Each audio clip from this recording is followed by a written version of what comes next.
Hello, everybody! If it's Wednesday, it's Warhammer, and that must mean it's time for another episode of Warhammer Weekly. Joining me, as always, my one and only co-host, it's Tyler. What's up, brother? How you doing? Good to be here. Good Good to to have you. everybody. We're talking Stormcast tonight, and so we brought in two experts who are also fans of PowerPoint and also love a deep dive into the Golden Boys. It's Mergonk and Paul from the Stormkeep. Mergonk, how you doing tonight? I'm doing great. Good to have you on. Paul, how about yourself? Better than Mergonk, let's say. I'm glad to be here, definitely. So I am looking forward to this. We are going to, as I said, deep dive on Stormcast. Now that we've had time to really ingest the whole book. So, last time we did a 4.5 hour review. That was just the scrolls and stuff like that. It was really, we tried to give some initial thoughts, what was good, what was bad. But I think combined between us, easily we've all played dozens and dozens of Stormcast games. I know they've been the only thing I've been playing for the past 6-7 weeks. And I'm sure it's true for a lot of other people here too, have been giving them the through the paces. So now we're gonna have some informed thoughts about the army, how it works, strategies, all sorts of stuff like that. I bet none of you have played Castigators. That's not that true. at all. I did. I did Oh. try them. Yes, because the Evocator combo just seemed way too good not to try. Yeah. I have lined Maybe up maybe against that was. Castigators. Does that count? Because another person in my club has also been playing their Stormcast consistently. So it's like we often end up against each other. So I've played against Castigators. How about that? That counts. Maybe, I'll take maybe it. that's I'll take it. where- They were on my table. All right, so I'm counting it. At any rate, so before we get all that going, we're going to get into the news. But before that, don't forget to hit like, subscribe, do all that fun stuff right up top. Hit that. It really helps people find the show. So hit those little buttons, click them. They're fun. Tyler, let's talk news. What do we got? Give Tom a hard time for not being here. Yes. I'm doing his job this week, so Well, Tom's life has taken he's going through some changes. I'm sure he can share that in his own time, but he'll be back. Don't worry. yeah. You all the best, my friends. I hope things go well. All right, Rumor Engine. It's a 40K thing, or Sigmar is getting really weird. It's first of all, this is the Sigmar I want. This is not the Sigmar I'm gonna get. Okay. Slight aside. Okay.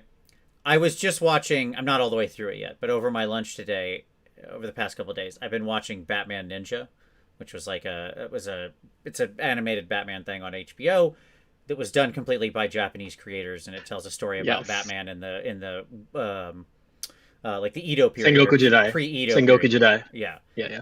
and it was fantastic. And anyways, this is the kind of thing I want in my fantasy. Okay, if you've watched it, you know what I'm saying. This is not out of character for fantasy if that's what you're going for. So at any rate, there it is. But nonetheless, yes, it's a stupid 40K thing. So let's move on. No, obviously it's Eshin Skaven. Everybody knows that. They're I was getting gonna say, yeah. enough with It'd the be Skaven. stealth. Just going straight missile launchers from here on out. Yes. So at any rate, what else we got, Tyler? New Warcry model. What was that guy? Stormborn? Something like that? Slaughterborn, not Stormborn. Slaughterborn. There he is. Slaughterborn. Yeah. He looks pretty sweet. He does look sweet. This is the appropriate way that new elves should be introduced into the world. Sure. I have no problem there. So, So is it the leader of the warband, or is it just a dude? this is the question, right? We've gotten two like singular models. Are these the leaders?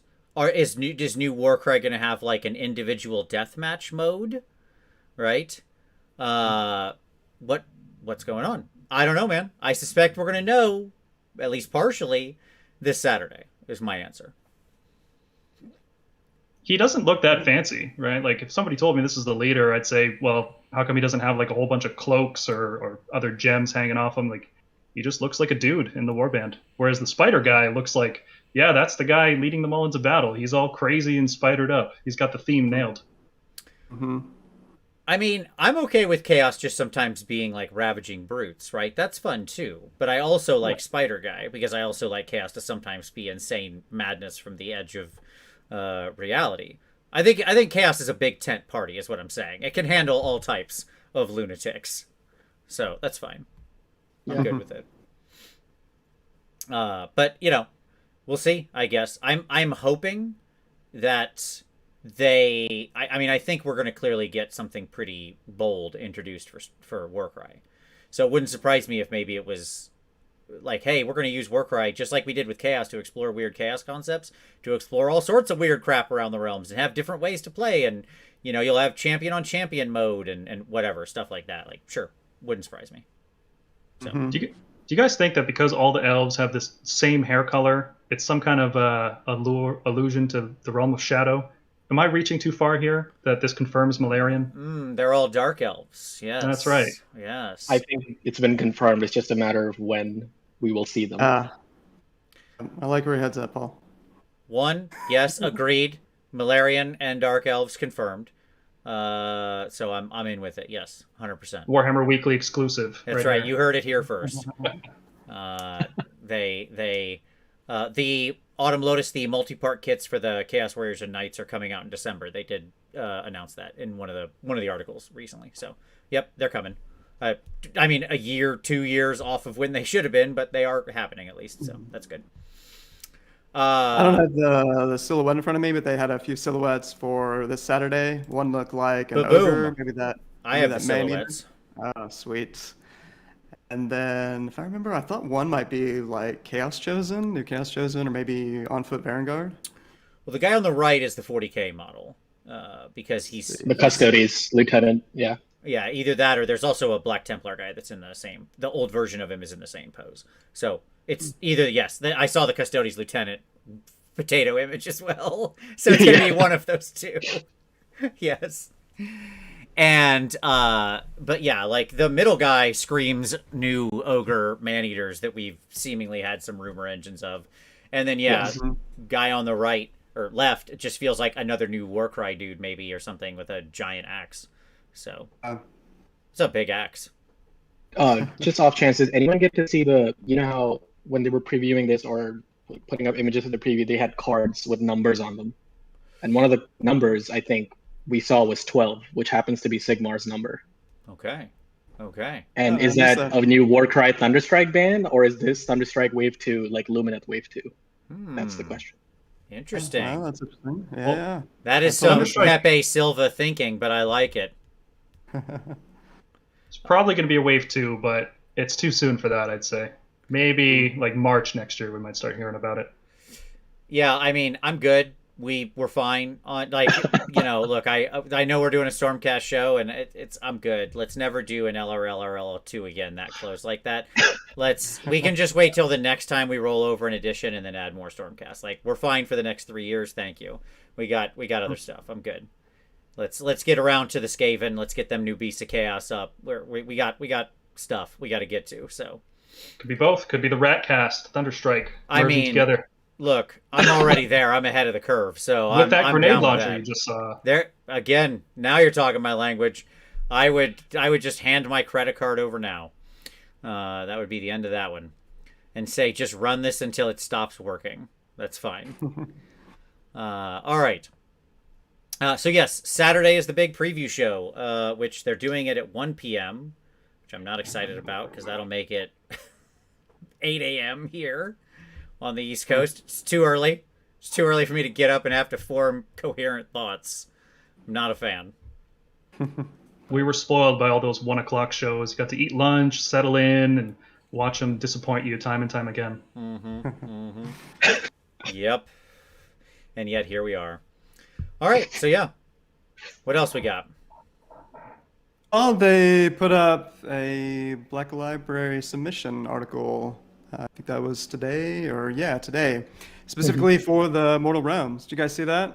I did not. Yeah, we did. Yes. Yeah, the calling for Dawnbringers focused missions, in line with the new narrative. So, yeah, what do you think about that? I'm going to do a horror story, and the hook is that it's really just about Lumineth getting a third wave of models. I could get some traction. I can see that. Yeah, I mean, I think like a lot. I need to actually go back and read some of these novels. I've heard some good things about a number of them, but I gave up early on. I think like a lot of us when that first edition came out, some of those early novels, they were pretty rough to try to get through and never picked back up some of the better stuff. Have you guys read much of the fiction? I just recall the Axe Blood Murderborn fighting the Golden God Angel Hero Angels. That's about right. Yeah, there was a lot of corn. Yeah, I think the Broken Realms fiction was definitely better across the books comparatively. Yeah, no, Well, absolutely. Aside from Kragnos, that book was a little. Oh yeah, sure. Fair. You know, I think mean, that's I don't read Warhammer fiction. That's a well-known fact. So I'm good. I'm good. I got this. I got the story. I see what's going on here. When you look at War Scrolls and there's like that little text between the name of the ability and what Never the ability read it. does, your eyes Irrelevant. just. Just scan right over that. They could sneak Ipsum Lorem text in on me. I'd never notice the difference.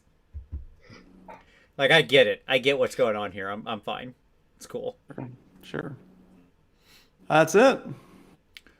All right. Awesome. Yeah, quick news. Not a lot of news, but I'm sure if this Saturday is good, which I mean between Age of Sigmar, Warcry, and Underworlds, I imagine there'll be a Saturday morning show. So we'll see. We'll see who I can press gang into service for that one. I've got plans. So yeah, I know. I got to find somebody. And I suspect Tom is also off the agenda. So we'll see who I can press gang into service.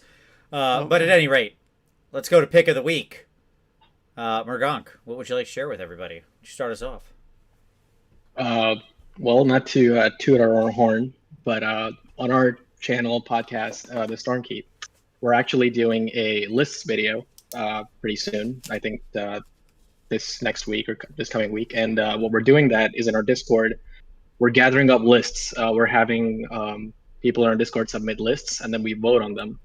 And based on that, we also put in our lists into the show, and then we talk about each list, do a deep dive of different kinds of Stormcast lists, and what are its strengths, what are its weaknesses, what changes could you make, what counterplay is there, what are the combos, and so on. So that's pretty exciting. I think people come up with some really fancy lists, and it lets us, really explore what's out there outside the box of fear.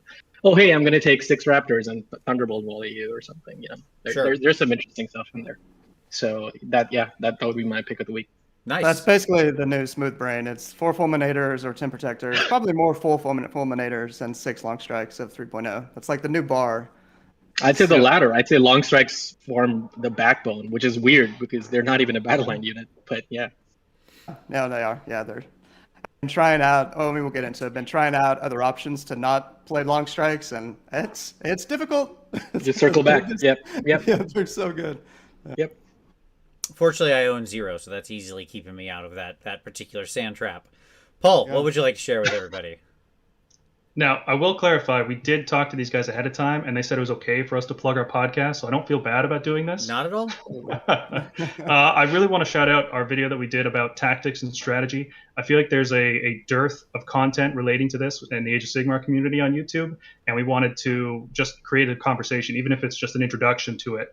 We talked about concepts like hammers and anvils. We talked about different strategies like an alpha strike versus a castle. We talked about specific tips and tricks for deployment and things like that. So if you like talking strategy, maybe even you're like an expert player and maybe you just want to know the terms that other people are using for these kinds of things that you just intuitively know, check out our channel. It's episode 9. It's called Tactics and Terminology.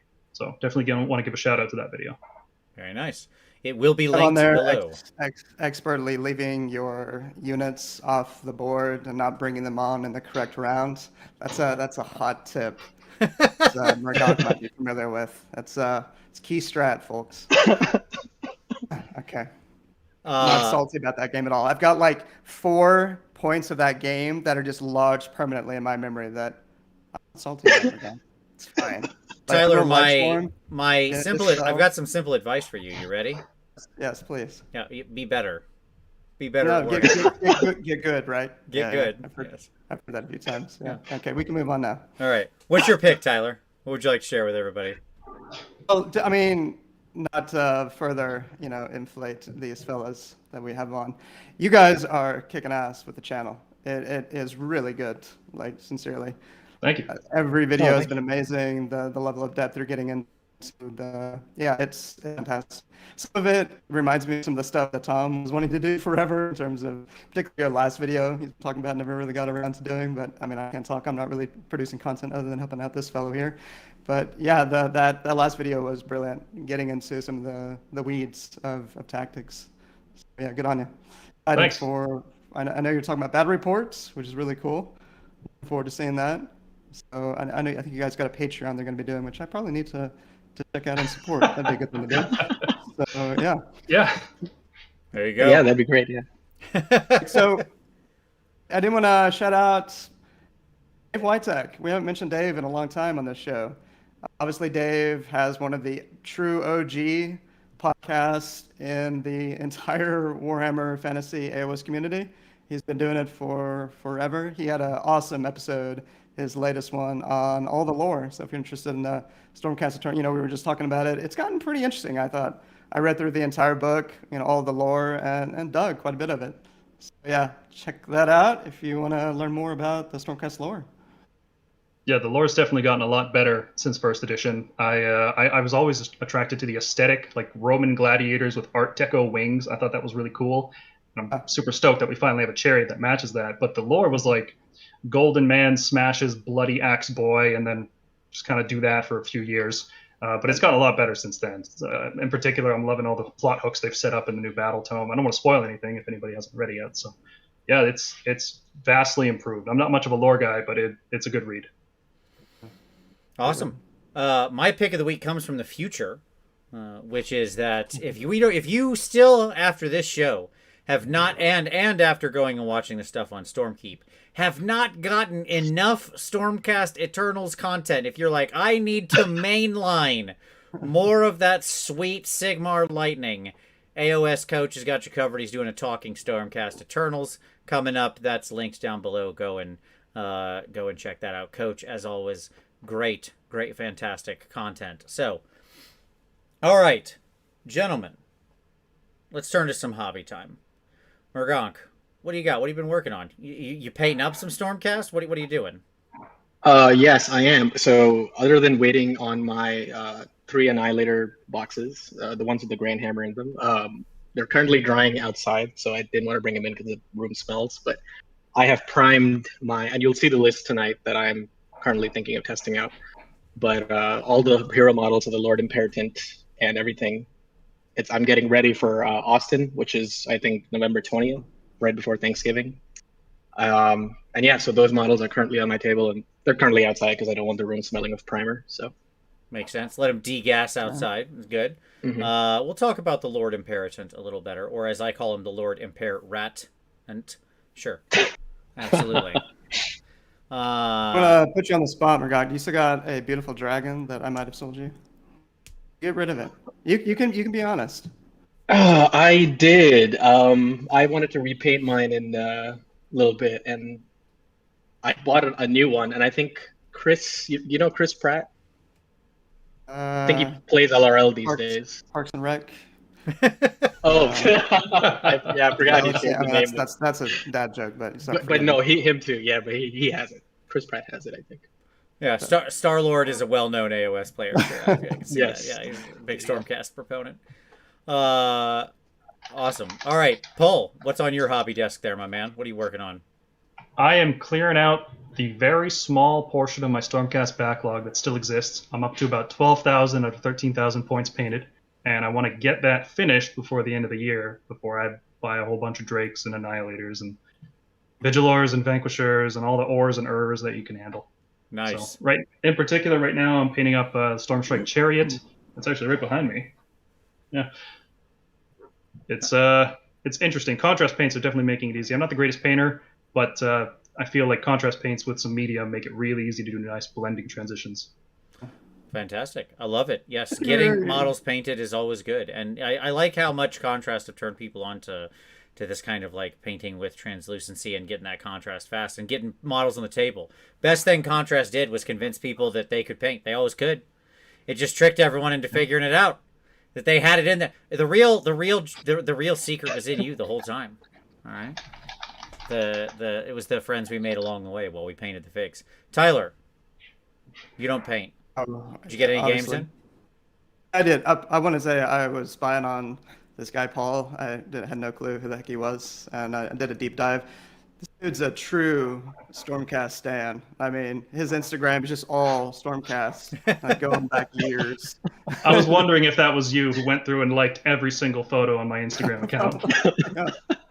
I don't know, man. I think you sold yourself short. I was really enjoying your paint scheme, and yeah, your Thank you. stuff's looking good. And 12,000 buddy. points is impressive. That's like that's a heck of a number. That is a heck of a Yep. number. That is more than I have Skaven, and I have a lot of Skaven. But you've surpassed it, so there you go. I'm not even the top guy in our Discord. There's a few people that have more than me right now. It's pretty nuts. And yeah, with some insane conversions. Yeah, it's incredible what people get up to with Stormcast. Really, it's inspiring. It's fantastic. Tyler. I got some games in. Yeah, so like all y'all have been testing out Stormcast. Got a game in post-fac of IJ, and oh my god, the power. Power is real in that army. Yes. Christ. 3-for-1. Yes. You can eat all the time. Yeah, it's oh god, it's super efficient and very aggressive or very competitively pointed. Like, oof, they really wanted to push Iron Jaws, I can tell, and they're a great army. I mean, I think on one of our friends, Steve Tachek, I think he took it to the last GW Open. Yeah, and he did beautifully well. I mean, I gave him some last minute like, hey, run Blood Tubes. They're good. They're good. And then he was just cutting the legs off of Gargan players, so it was great. Blood Tubes, I was playing Iron Suns, but Blood Tubes as well. I mean, especially obviously now what we're doing with pigs, the horrific things we're doing with pigs at 550 points, 300 for 6. Seems But yeah, fair. Irons, yeah, sure. Iron Suns, just that count. I mean, like I told Vince when I started picking up the army, I didn't want to play Iron Suns because everybody was playing Iron Suns, but playing it now with the 3-for-1 and everything, it's just insane. Like people can't, they can't tag one unit and burn that one unit down. You're gonna get, you got two crushed together. You're gonna get hit by the other one that's gonna come in with the counter. It just felt amazing. Finally got a win against Soul Blight. That army has been a nightmare to try to get a win against. I think that might be right now the best book in the game. That Soul Blight book. It's just so much is playable, competitive. Variety is amazing in that book. It's amazing because that's not what the initial take was. The initial take was it seemed like a very balanced book, but it turns out it has a lot of power in it. Yeah, I think it's. Well, we're going to talk Soul Blight here in a couple weeks, and I think it's. I do agree with you. It's one of the best books in AOS right now. Not because of just raw power. I mean, it's okay. It performs decently well enough. Like I think it responds to good players well. I think you can lose easy with it too, but I think it's deep. Right? That's like much like a lot of what we're going to talk about today. The thing that has impressed me about Soul Blight is just how many different units have traction in different kinds of lists, right? How much different stuff you can do with the army, and I think that's strong. That's the story there. So good on. It seems like the book. Go ahead.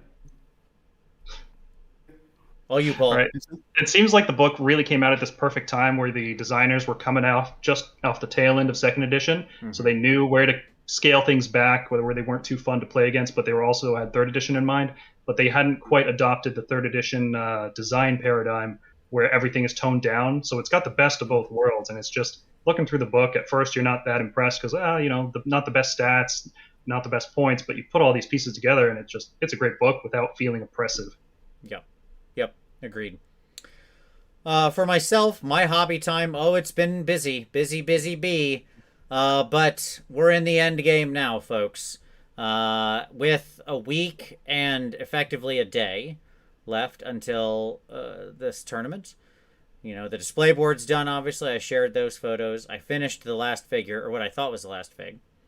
I have the bases basically done. All I need to do is black rim the edges. So a little bit of rim work to do.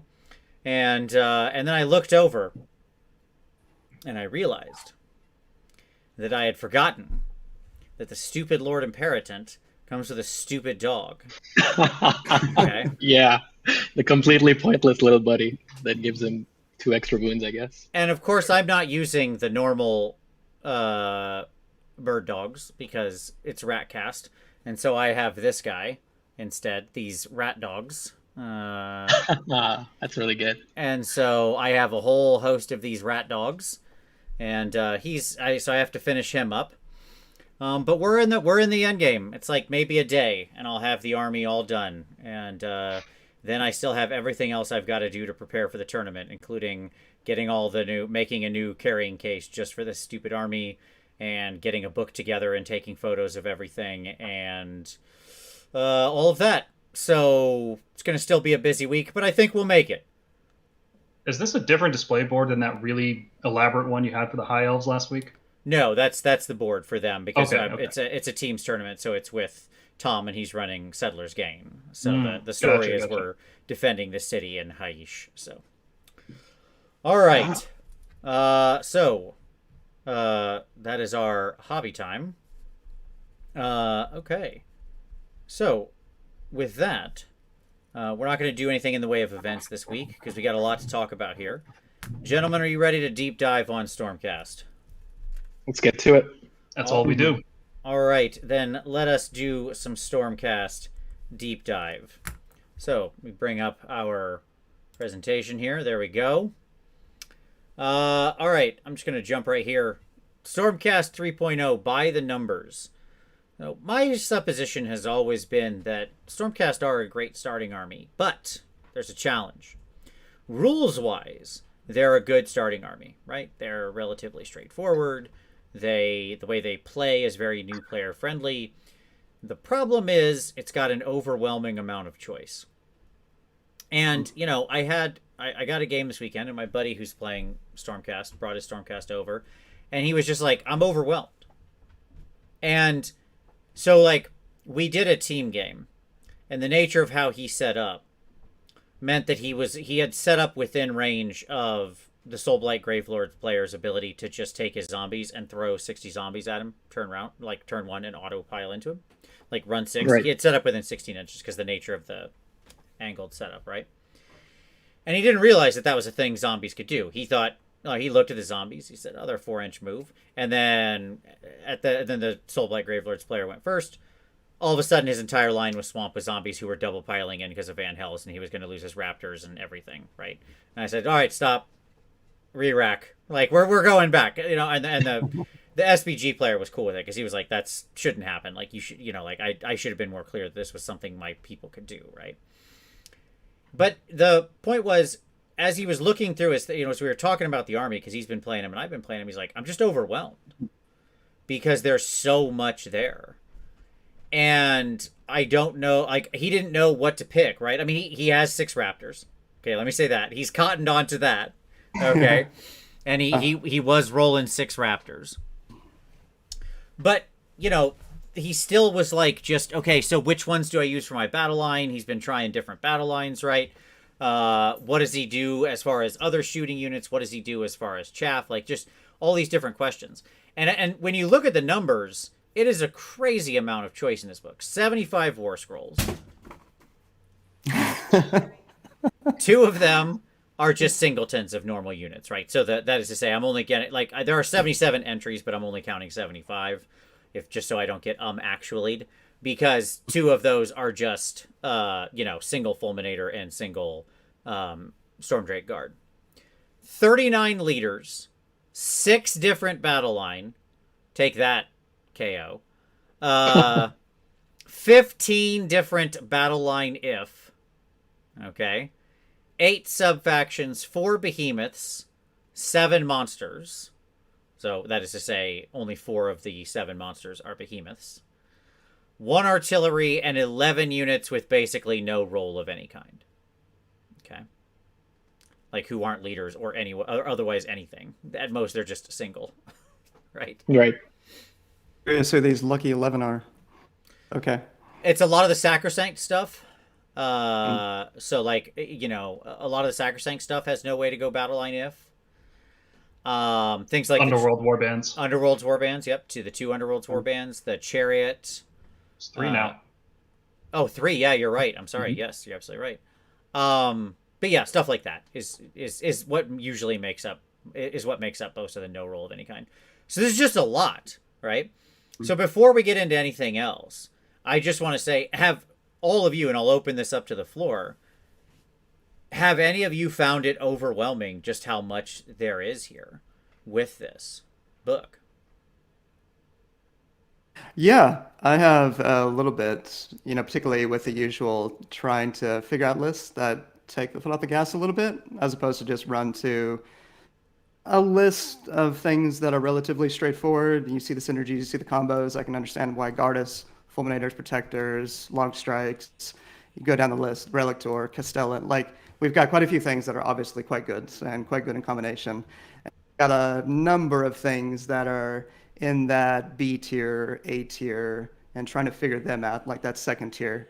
Castigators, Vigilors, Judicators on the shooting front, etc. Judicators with Thunderbolt crossbows are actually really efficient, as you guys did a great job of pointing out. Yeah, it was you guys and Ian from Just Play, and I can't remember if Tom, Dave, and Vince caught it on their shows, but props to Ian and you at least on catching the Thunderbolt crossbows.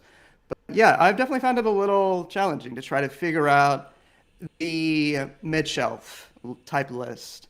The top tier list I find relatively straightforward, but we do have, it appears, quite a few options on the top shelf as well.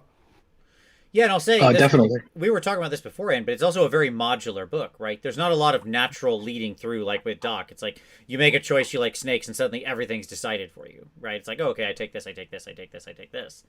Ragonk, I'm sorry, I didn't mean to interrupt you, but yeah, go ahead. No, that's totally fine. I was gonna say, like, yeah, I think that's part of the reason we sort of wanted to do that battle term review with a straight up tier list right off the bat. And it's a tier list that'll, keep getting updated as the points change and FAQs come out and other armies come out and, as the meta changes.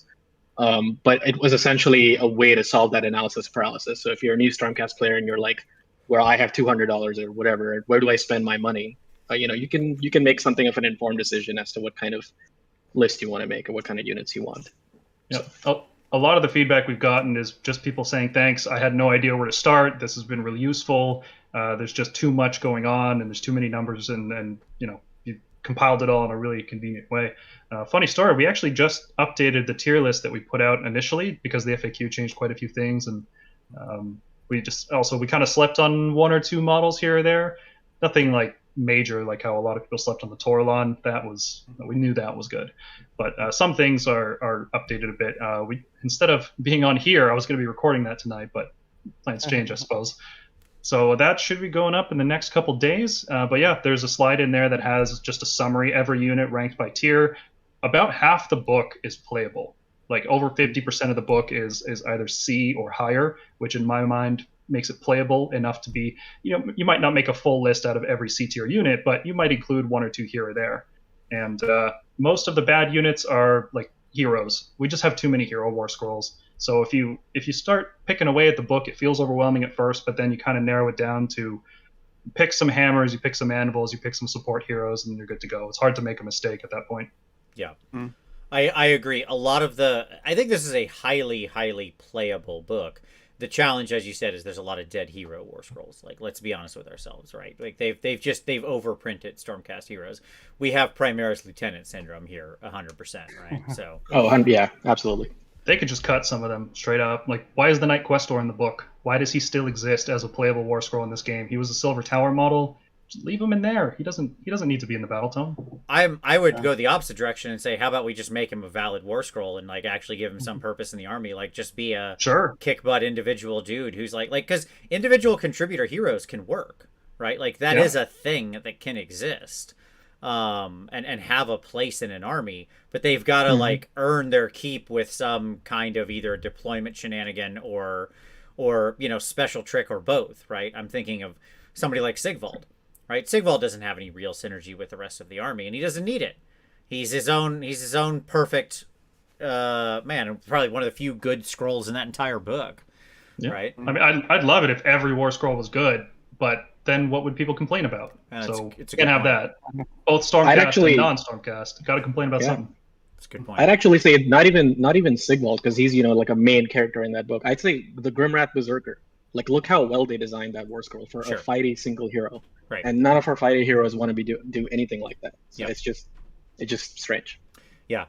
So I repeat again, we got good Gardas. Let's get good Knight Questor. We can do it. We've seen it. We've seen them go on the journey. It can happen. So we have the technology. That's right. That's right. All right. let's do some overview here. We're just going to. I just want to. This slide just a little bit of a prompt because I want to talk for a moment about play styles and strategies. And so, in my mind, there's sort of 4 dominant play styles that come to mind right now. That is to say, mixed arms. We've talked already about a bit about that. You just kind of mentioned it, Paul, right? You pick an anvil, pick a hammer, you pick a couple leaders, you go, right? Yeah, okay. Little power projection, you're good to go. Then you've got a couple different skew types. So you've got shoot cast, which is still doable, although I think less good now, but still doable. You've got hammer heavy.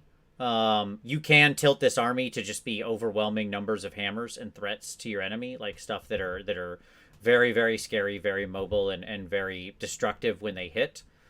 We've mentioned things like fulminators, but it's not certainly not limited to only that. Like this can be a 4-hammer army. And then I've just got Oops All Dragons, which thank God they're not out yet. Let's just, as I've said many times, let's just raise the points on those at the same time that we release them. Good to go. Like square, easy. So I think with some testing, that one in particular, I don't think people understand what's coming when they come out. Yeah, you guys, I enjoyed the little commentary, Murgok. You guys were talking about a test you did against Sons of Bahamut, and you thought it might be good, but it was way worse. That is way better than you expected. Yes, that double mortal wound breath it's going to ruin people. It's going to be like those Terrorgeist fights when they were doing 12 mortal wounds by rolling 2 6s, but somehow better. That was interesting. So, did I miss anything on my playstyles list? Paul, what do you think? Did I cover the 4 dominant playstyles here? What else didn't I cover? I would just categorize them differently. I think you can definitely have an all melee Stormcast army. I don't think that's very good, just because we don't fight first. We're not the fastest army. We don't have like crazy mobility tricks. Like we can translocate, we can deep strike, but 9-inch charges aren't the best. And that of course excludes dragons, which have the mobility that we need. So that's a whole different thing. So you heard of this thing called cogs. Cogs solves all your problems, man. Yeah. Reroll. If we had wizards that had any bonuses to cast, that would be great. No, don't worry about that. The math's perfect. Let's get a star drake. Cast. Yeah, just spend 500 points on a star drake. It's only 500. Yeah. So I would more classify it as like you can definitely do shoot cast. That's certainly an archetype. I think it struggles with objective play, but if you table your opponent, you have all the objectives inherently, so that doesn't matter. But I think I would just classify them more as like castles or alpha strikes rather than how you do it, because you can have a shoot cast alpha strike and you can have a shoot cast castle, and those are 2 completely different lists. Sure. Similarly with the mixed arms and the hammer heavy, as you've defined them here. And drakes even are an incredibly versatile unit. I've found them spamming them is fun, right? It's always fun to spam a powerful unit, but I also like just slotting them in 1 or 2 squads to round out a list. Sometimes you need something fast that can pin. Sometimes you need an anvil that can just shoot right across the board and take a bunch of damage. Sometimes you want to bring a squad of 6 and double tap their breath and then stack all the buffs on them and say, hey, good luck with this one. See how you deal with it. There's a lot of variety in how you combine the different units. I think the 4 categories you have are pretty good. I just, like I said, I classify it more anvils alpha strikes and castles instead. Okay. I like that. There's also like that spread style that you guys have probably seen that one list. The guy had like 5 Knight Judicators. Yes. That I would call that that's definitely more of like a shoot cast that doesn't fall into your traditional castle or alpha strike, because it can go second. It doesn't need to have a defensive formation. It can kind of play spread out. That's not, in my opinion, that's not the best way to play Stormcast. I feel like Knight Judicators are inefficient shooting. They're pretty good at what they do, and I think you could definitely catch people off guard, especially if they castle up and you just drop 5d3 mortal wounds on their whole army. You can't recover from that if you're not prepared for it. So it's definitely another way to play it, though. Yeah. You do have to watch out. This army does have quite a bit of like ability to summon the Akira blasts from the heavens. So yeah, it can be a challenge. Under strategies, I have sort of components: mortal wounds, attrition, mobile threats, and board presence. Like that is to say, and I certainly think these are subparts of kind of the way above, right? These are like the sub elements of kind of how you're choosing to put pressure and actually achieve victory. Sub formats of the playstyle, as it were, right? And 2 things about that. One, I think that it's interesting because when you said, well, Shootcast has this objective challenge and melee heavy has this challenge and so on and so forth. And potentially Oops All Dragons will be corrected if they actually fix the points, right? Then it wouldn't, you'd be low on bodies where you should be and stuff like that. But mixed arms really does feel like the best play mode of this, is my take. I mean, am I wrong? Doesn't it feel like the way this army is responds the best and gives you sort of the best chance of achieving victory is in some kind of mixed arms method? Definitely. I'll let you take this one. Yeah. Yeah, it's definitely the way to go, and that's always been the way to go with Stormcast. Even back in 2016, people were running those Knight Azuros lists that drop Retributors directly into combat, no charge roll required. Even back then, I think a mix of shooting and melee is preferable. But especially as the game has evolved, you see mechanics like fighting first. You see mechanics like every army can teleport and charge now. That's not a special thing that Stormcast do anymore, and they've just gotten worse at it over the years. We used to have so many more ways to teleport directly into combat or get 3-inch charges or get plus 9 inches to our charges, and they stripped all that back. And now we still have this really good shooting, and we got to use it. If you can reach out across the board with long strikes, for example, because we were talking about them a lot, and just pick something and say that thing, you take it off the table, every turn you can do that. That's an incredible, for tactics and strategy, that's an amazing ability to have. Not a lot of armies can do that. I'll play my Fire Slayers, and they just can't do that. Or the Orc Hearthguard don't have that capacity. They have to do it from much closer, and they're a lot less efficient at it. Yeah. So if you mix Stormcast, a good mix of anvils, hammers, both shooting and melee, and then some disposable screens, I think that's the ideal way to play Stormcast. It just gives you the most tactical flexibility. So if you're trying to go 5-0 at a GT, that's generally what you should do. You shouldn't play heavy skew lists and rely on getting good matchups. Yeah, agreed. Completely agreed. Which is good, by the way, for the what I would call the core army of the game, right? It's sort of it is meant to be an intro army. It's meant to be sort of a central force. And I like the idea that would be played best in a varied way, right? With a mix of units and roles that are, like Warhammer. What the game is. It certainly encourages buying a whole bunch of different models. Yes. That is side. Look, that's a French benefit right there for them. So, okay. So, go ahead, Tom. One I was curious to get your fellas' view on is the classic Stormkeep versus Scions of the Storm debate. So, if anybody doesn't know, of course, Stormkeep is this more attrition castle type army. The core benefit is in rounds 1 and 2 for objectives that are wholly within or partially within your own territory. You count for each Redeemer model, it counts as 3 for contesting and controlling objectives. And then by battle round 3, you apply that to all objectives on the table. There's some more benefits, but that's the main one. And then, of course, Scions is the classic. You can deploy up to half of your army off the board, except unless the scenario says otherwise.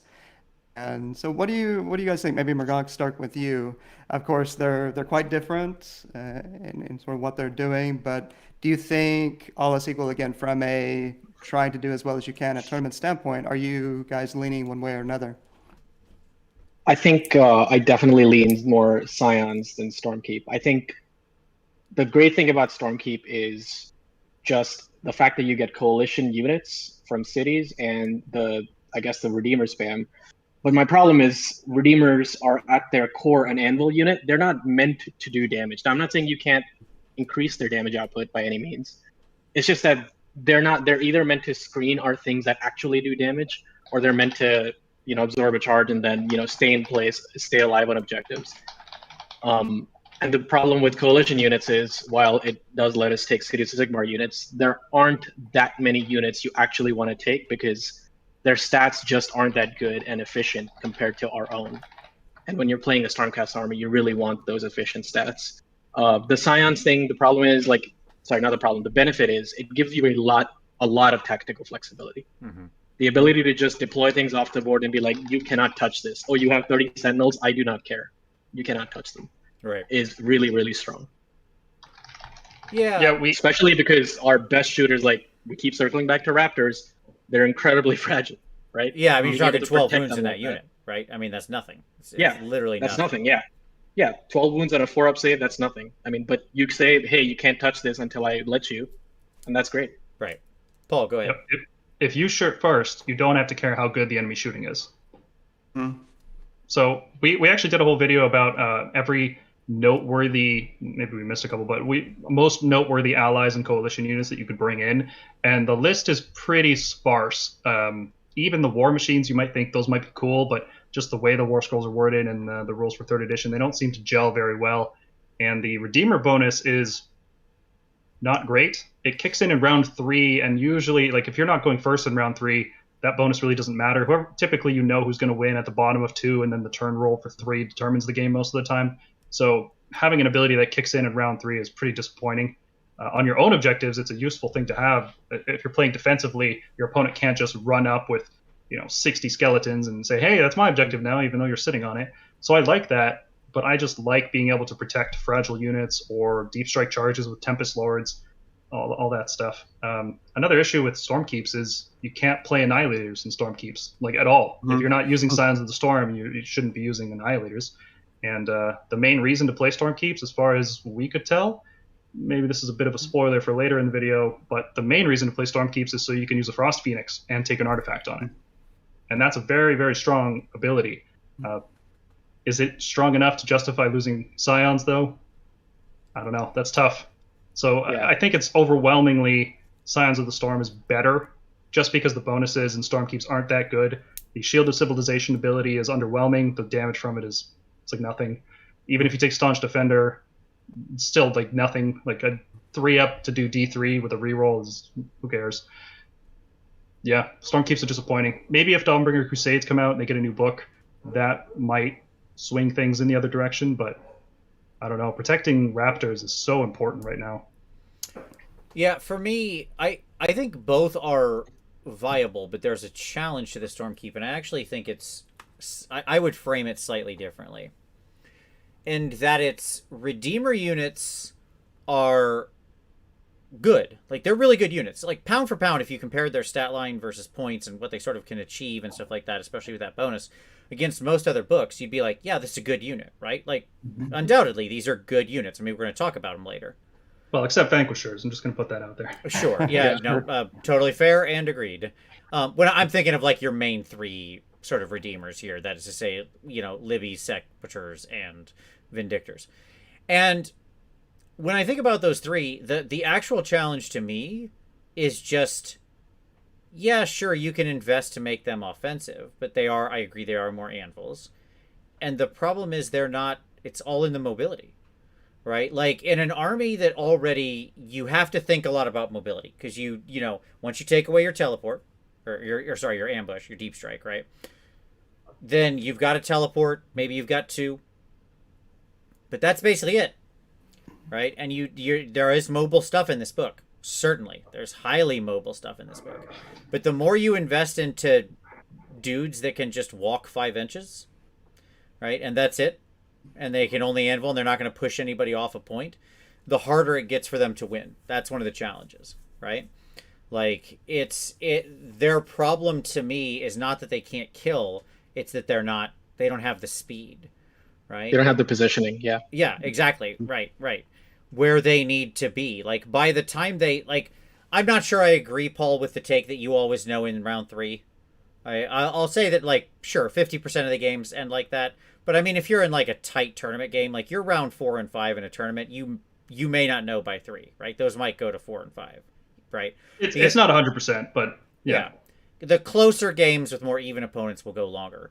But the problem is that by that point, it's too late. They can't push to get onto the objective to actually get what they need to get, right? If you've got a few of them left, 5 of them left, that might not be enough. 15 isn't necessarily enough to get it away from your opponent, right? And if your opponent knows that's coming, they can see that turn coming and just thin out those units real fast. It's not that hard, right? I just want to add. Go ahead. Sorry. I just want to add, because we're in GUR right now, one of the main things that's going on is top of 3, when that ability kicks in, if you take the turn hoping to take the objective by walking onto it, your opponent can say, oh, you have 10 Vindictors or 15 Vindictors near that one. I'll just remove it. And now you have this incredibly slow unit that is stuck on one side of the board near no objective. Right. And now you're just wondering what to do. So. Yeah. If you could take objectives with that ability round 1, that would be a phenomenal ability, because you could use all our really good teleports, our translocation and our Vexilor, you could use those immediately and try to steal objectives, and that would be a cool, distinct playstyle that Stormcast have never had. We've never been the aggressively go for objective army, so that would have been a nice thing to have, but because the Redeemers are so slow, it just takes way too long to get up there. Maybe if you had like a block of 15 Vindictors with Vandis pushing up the middle, give them a bunch of save bonuses, and it just starts to get so expensive. It's really inefficient. And there is some cheeky stuff you can do if you have the Call for Aid Holy Command. You can bank that until round 3 or 4. You can have a Relictor translocate himself on an empty objective, or close enough to an objective that's contested. Use Call for Aid to bring back one of your Liberator units, and then hope for a 9-inch charge. Pretty niche, but yeah, that's Stormkeeps in a nutshell. Is it's pretty niche, and it's really painful that we're named after such a fairly weak sub-faction. But what are you gonna do? Sure, it's a good name, regardless. Yeah, so I think both are playable, but I think if you're going Stormkeep, you got to really think very deeply about your list. And by the way, I totally agree on the Annihilator point. Like those are nothing outside of Scions. So that is an excellent point, and Annihilators are good. Okay. Good. All right. Whoops. Okay. Outstanding questions. Here we go. All right, so let's talk about some fixed items. Cycle of the Storm was cleaned up. I know it wasn't in the way that you gentlemen were hoping. It was in the way I always expected. There was no way it was ever going to be anything good. It was always going to be the exact same crap it was before. And it's so unfortunate. And yeah. I mean, it should have just been cut, is my honest Yes. answer, and replaced with Absolutely. a real ability. just make them Arcanum's 2 cast. Just do that. 100%. Cut that ability, give them 2 cast, or just like Arcanums have a built-in +1 to cast for their 1 spell. I don't care. You can do different things. Like I'm not gonna like die on the hill of a solution, but there are 5 different abilities, right? We could sit here right now and say that would be better than Ridiculous Cycle of the Storm, which is like whenever special abilities are written, I mentally quadrant them. Okay, and the XY axis, X is complexity and Y is value. Right? So your kind of perfect ability that you want to write as a game designer is low complexity, high value. Right? That's the perfect quadrant. That's the golden quadrant. When it's like, great, people will want to use this. They will understand how to use this. It's not complicated. They'll get it. Perfect quadrant, right? Your worst quadrant is high complexity, low value. And like, if that would be the dictionary definition of Cycle of the Storm. The fact it needed this ridiculous FAQ to clean it up is proof in the pudding of that. It stings that it's worse than it was in 2nd edition, because in 2nd edition you could use it to avoid instant kill effects like the Mighty Lord of Khorne and the Gash and things like that. You can't even do that anymore. Nope. It's just 1 wound if you're gonna die anyway. Right. It's the most insulting ability I've ever seen. That takes up It really stings. Yeah. a block of yeah, text like this. Yeah. It really stings when you think of how much they removed from that war scroll to simplify it, and then they kept that one out of everything that they had. Right. Absolutely.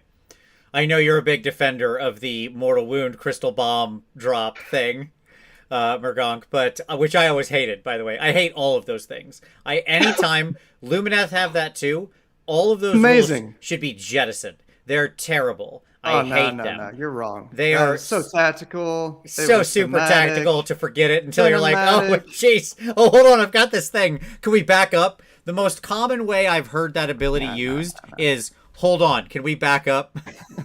I have forgot this this. thing. Do you mind? Yes. Yeah. That is the sentence that might as well be like, to invoke this ability, you must say 1 phase later, hold on. Can we go back?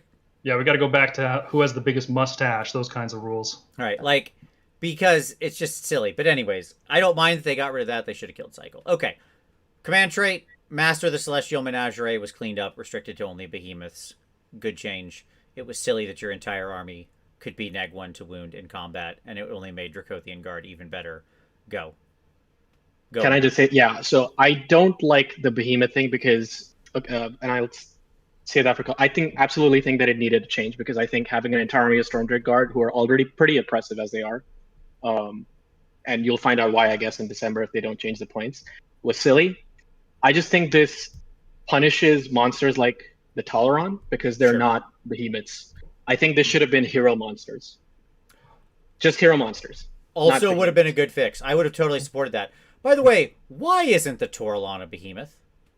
It doesn't have a damage table. I mean, I get that. There are okay. You can have a behemoth. That's all I can think of. Sure, but like, it's a big model. It just feels silly.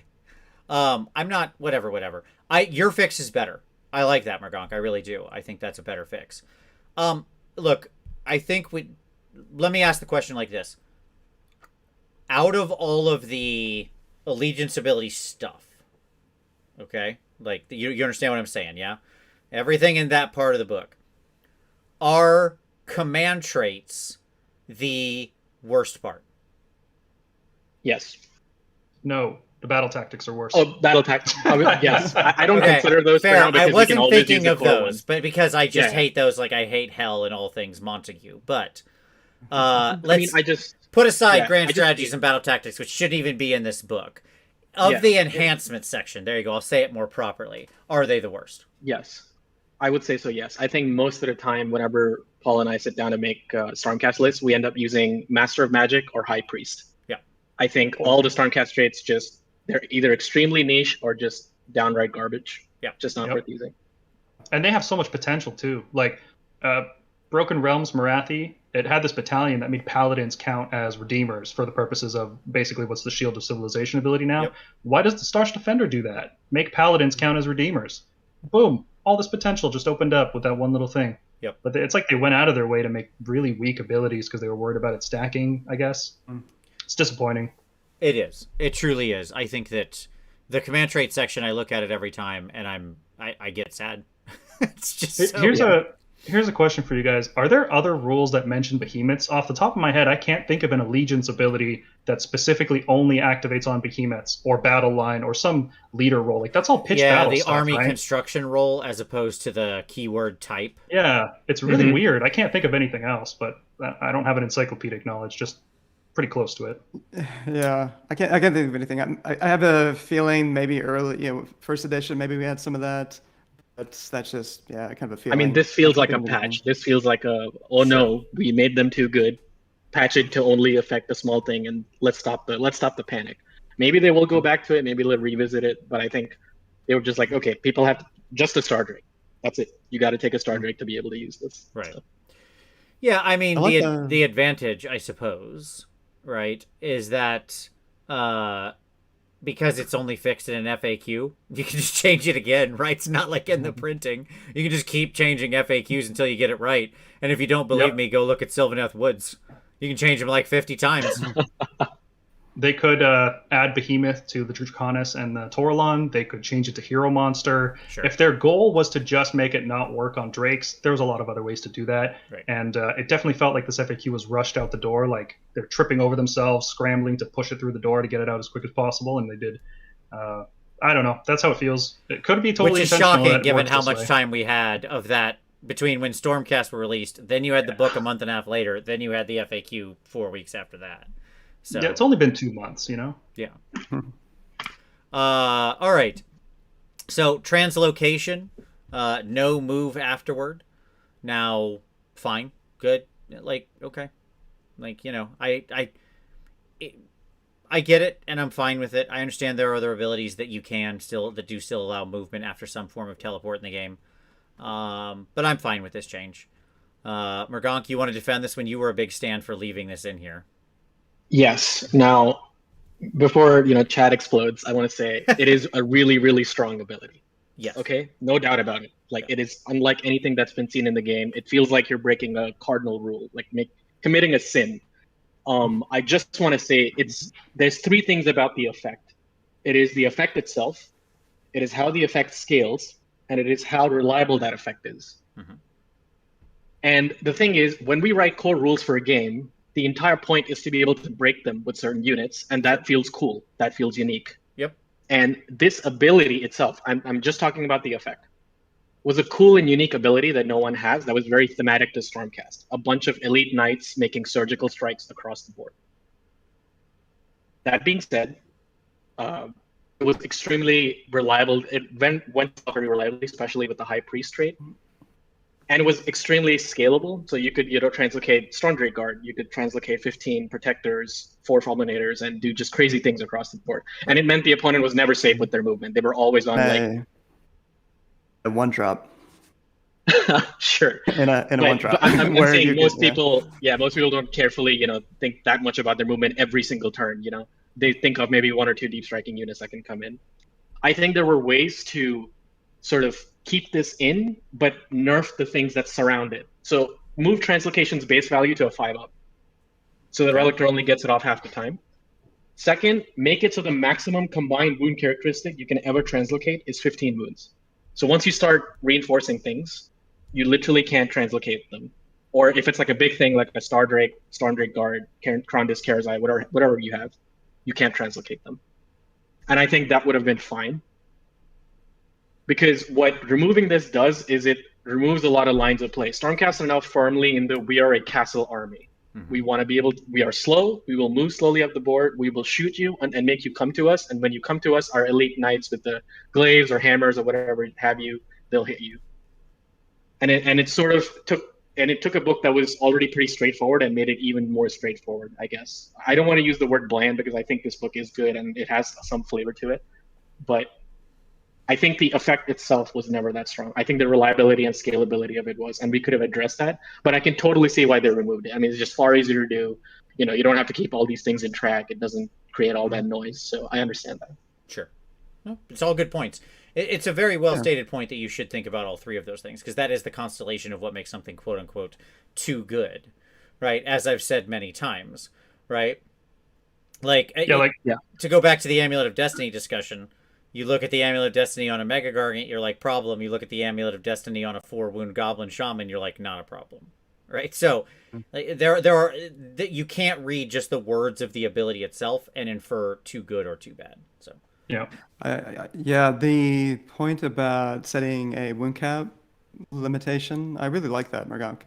I think that's a nice nuance that you're right would have left some play on the table for more play on the table for a number of units. Whereas, if you're looking at a Knight Excelsior Paladin heavy list right now, you're in a very different world if you're not able to translocate 5 attributors and then move after, and then they can redeploy as well when you move after, of course.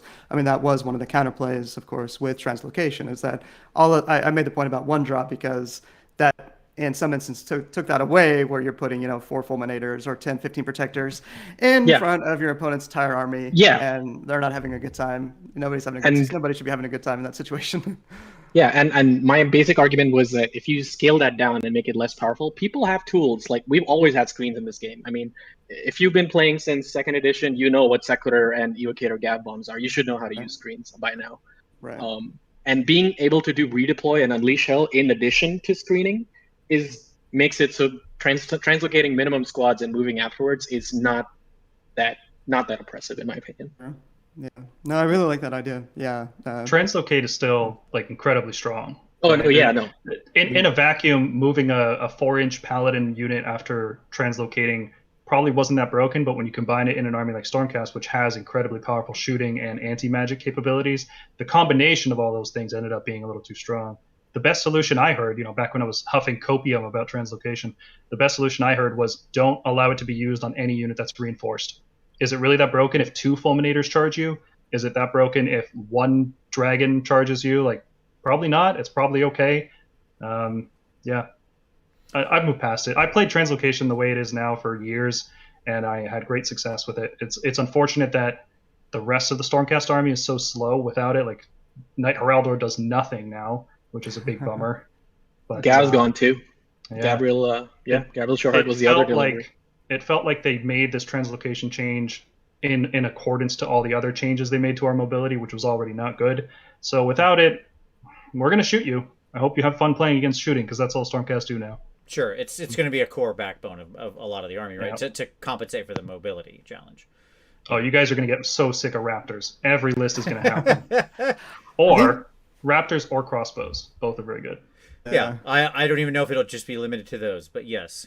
There'll be a lot, you're going to see those plenty. That's for sure. No disagreement on that. I'm just not sure it'll end there, would be my only statement.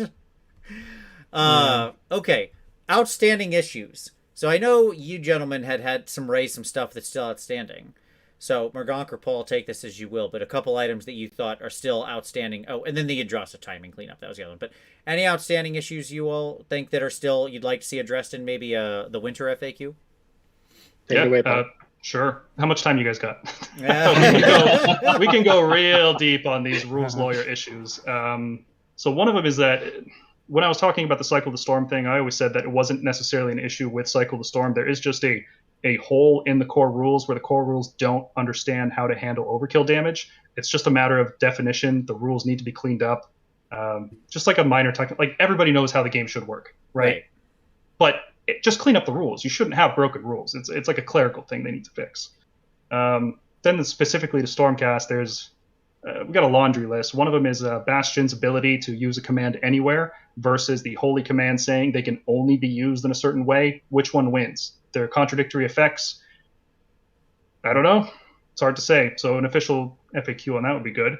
The Toralon has an ability that activates after it finishes a normal move, and nobody knows for sure if it is supposed to be a buff that lasts on the units and then they can move away and do their own thing, or if it activates an aura around the Toralon that gives +1 hit to everything around it. Nobody knows. The wording's totally ambiguous.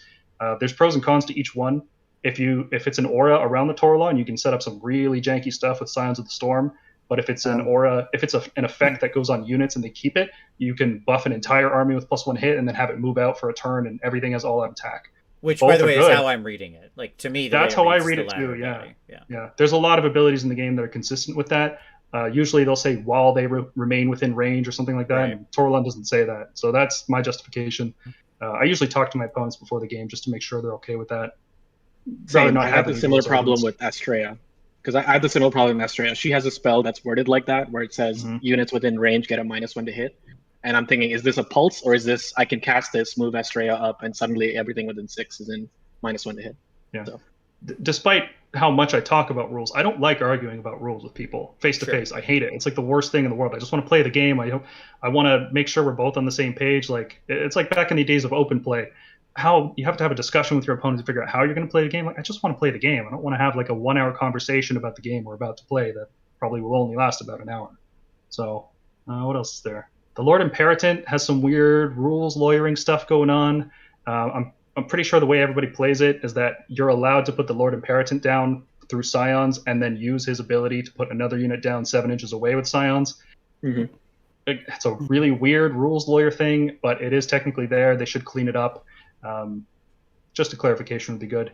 There's some keywords like the Aquila. It's pretty irrelevant, but the Vanguard Raptors and the Lord Aquila are both missing the Vanguard keyword. So as it stands, the Aquila cannot use the free command on himself or a Vanguard Raptor unit, which is weird. So very weird, especially because they just gave him Griff Charger. You'd think they'd also give him Vanguard at the same time. What else? Call for Aid references a unit of 5 models. It probably should reference a unit that is not reinforced, because referencing a unit of 5 models is not technically possible. When the unit dies, it has 1 model left. Yeah, right? Sure. So that should be cleaned up.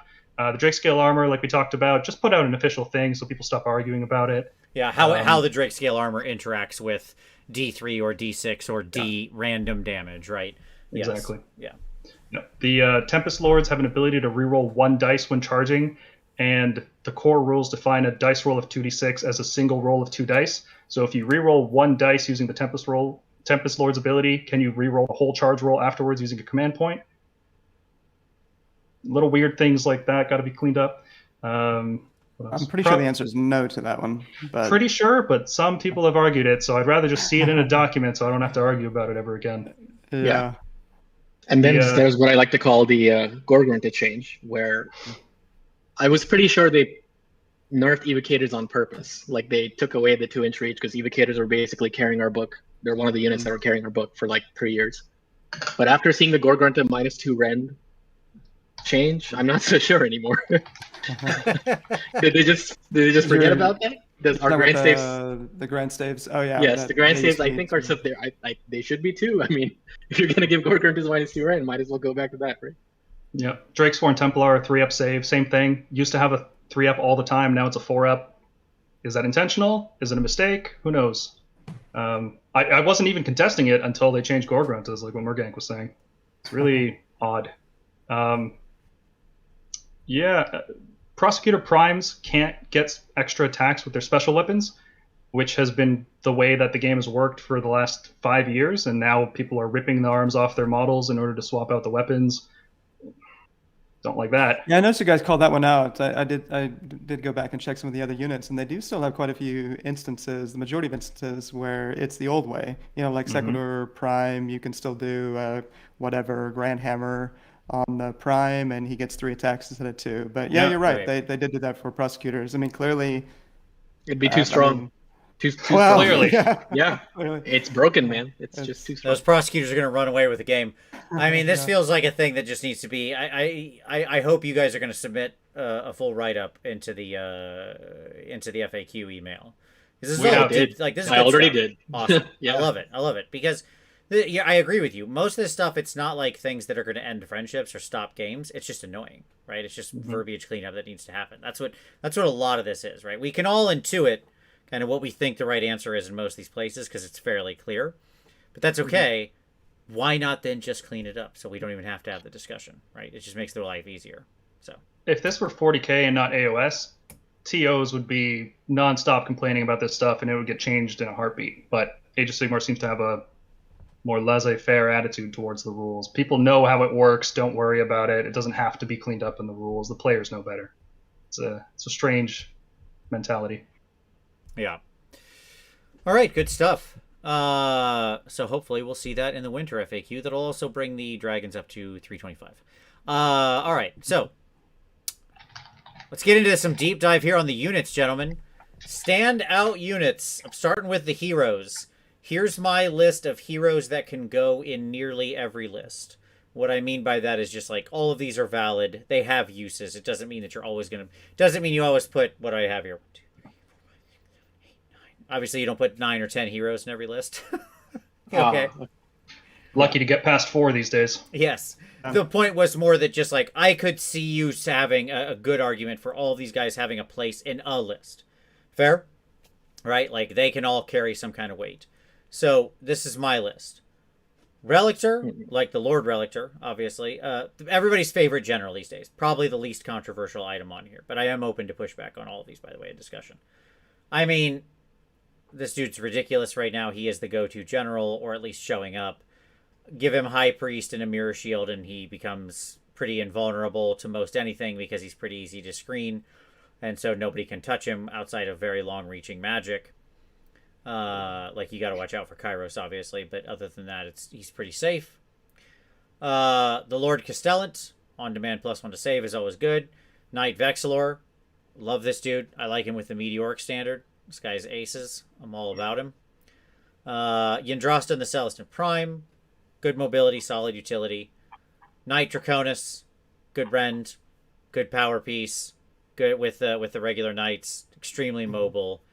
Krondus, the big boy dragon, powerful caster. We mentioned having casters with bonuses. Krondus shows up with +3 to cast, right? Which is not nothing, that's for sure. Gardas, powerful ward save in a bubble. Obviously, Hallowed Knights only. So he can show up in any list, but you only do it when you're running Hallowed Knights because otherwise nobody's really getting that bonus. And then Lord Arcanum on Torlon / Aventus, on demand +1 to hit on a pretty tough caster frame. Mm-hmm. So that's my list. First of all, any of those you disagree with or don't think should make it on the, like, I'm calling this the A list or whatever, as it were. I would I'll not take put the first Knight. one. I would not take the Knight Vexilor on this list personally. I knew you were gonna hate on the Vexy. Because you need like 5 of him for him to be on this list. Because then you can deal guaranteed 5d3 mortal wounds and ruin someone's day. Probably not going to go more than 2-3 at a GT, but hey, that's a fun list to play. I'll take the second one. Okay. And this is because we've been doing tier list videos. I'll take Yndrasta. And the Okay. reason I think that is because when I first saw her, I was amazed. I was like, oh, she's great. And maybe because I was just so thirsty for Stormcast units after 3 years that I was just like, oh, we got a new prime. I think her issue is she is a bit all over the place. She doesn't know what there's no identity to her. She doesn't know what she wants to be doing on the battlefield. She's doing a lot The of different Celestin stuff. Prime, the Celestin Prime is easy. It's like he's a big hammer. He just comes down and he ruins your opponent's day if they don't deal with him. Right. Yndrasta is a hero where you're spending 320 points all her abilities that were on the Celestian Prime that acted as support abilities for your Stormcast units are now on her in a way. She has to survive. So you want to keep her alive. You want to keep her kicking for those 5 rounds. But she's a 320-point beat stick. She has a good shooting attack. She has a good melee attack. She has a ward save. And she moves fast. But she never really gets to do those things because if you overcommit her, you will most likely lose her. Sure. So how do you best utilize those 320 points without feeling like you're wasting them or not utilizing them fully? And I think that's her main issue. I think that brings her down. It's fair. I get that because in most, like, I've played with her a lot and I like her. But I'll say that, like, so the ability I cut is I just don't read the return a redeemer every unit around. Yeah. The return a model. Well, no, so yeah, return them all. Yeah, and the thing is, it doesn't return I think that's her best skill. Yeah, it is. I think that's her. Yeah, it is. But the problem is, she's fast, so fast that she wants to be keeping up with Dracots and the other mobile things in your army, but she's meant to support things that aren't that mobile. It's weird. And this is what I'm saying. The way I found to use her, where I've gotten the best use out of her, is by, I don't disagree, that's her best ability. She can pop Annihilators back in units and stuff like that. It's awesome, right? It's great. It's a great ability. Don't care. Like, if it happens, to me, it's sprinkles on the ice cream. I didn't show up here for that, right? Like, so if she happens to be near there, great. Fantastic. I'm getting this cool ability to restore units, right? But I don't ever play her like that. To me, her use is she's everywhere I want her to be, right? And that she is so fast. She is relatively tough. She can pin really, really well, and hold, right? And she can generally attrition her way through, decent units. Now, obviously not hardcore anvils, but decent units she can threaten, right? She's also always threatening little heroes.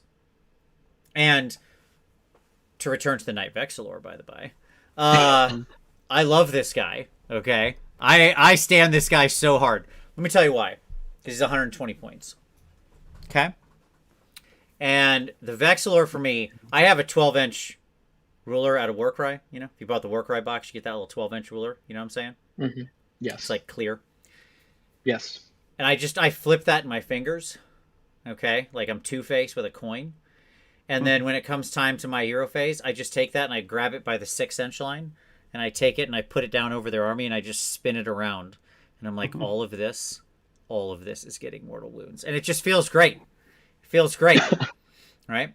And it'll often be then like, I spread it out, and then depending on whoever happens to catch the wounds, if I can catch a hero out with 3 wounds, then they're catching Yndrasta's spear.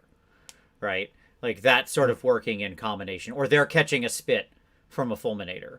Or whatever, they're catching the fulminator spit or something like that, right? You're doing a 1-2 punch, basically. Yeah, because it's often something I don't want to put.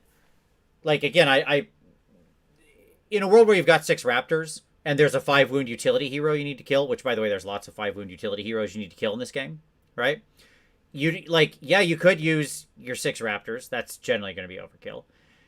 You could try to split your shots, but then you always run the risk, right? That you go into 2 things and don't do any of the damage you need. Or this frees it up to say, Raptors, handle the thing you need to be handling. And then I've got this other play to handle the utility hero, right?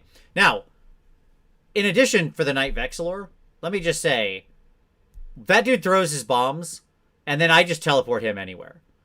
He is the bravest guy in my army. Okay? I'll throw that bad boy anywhere.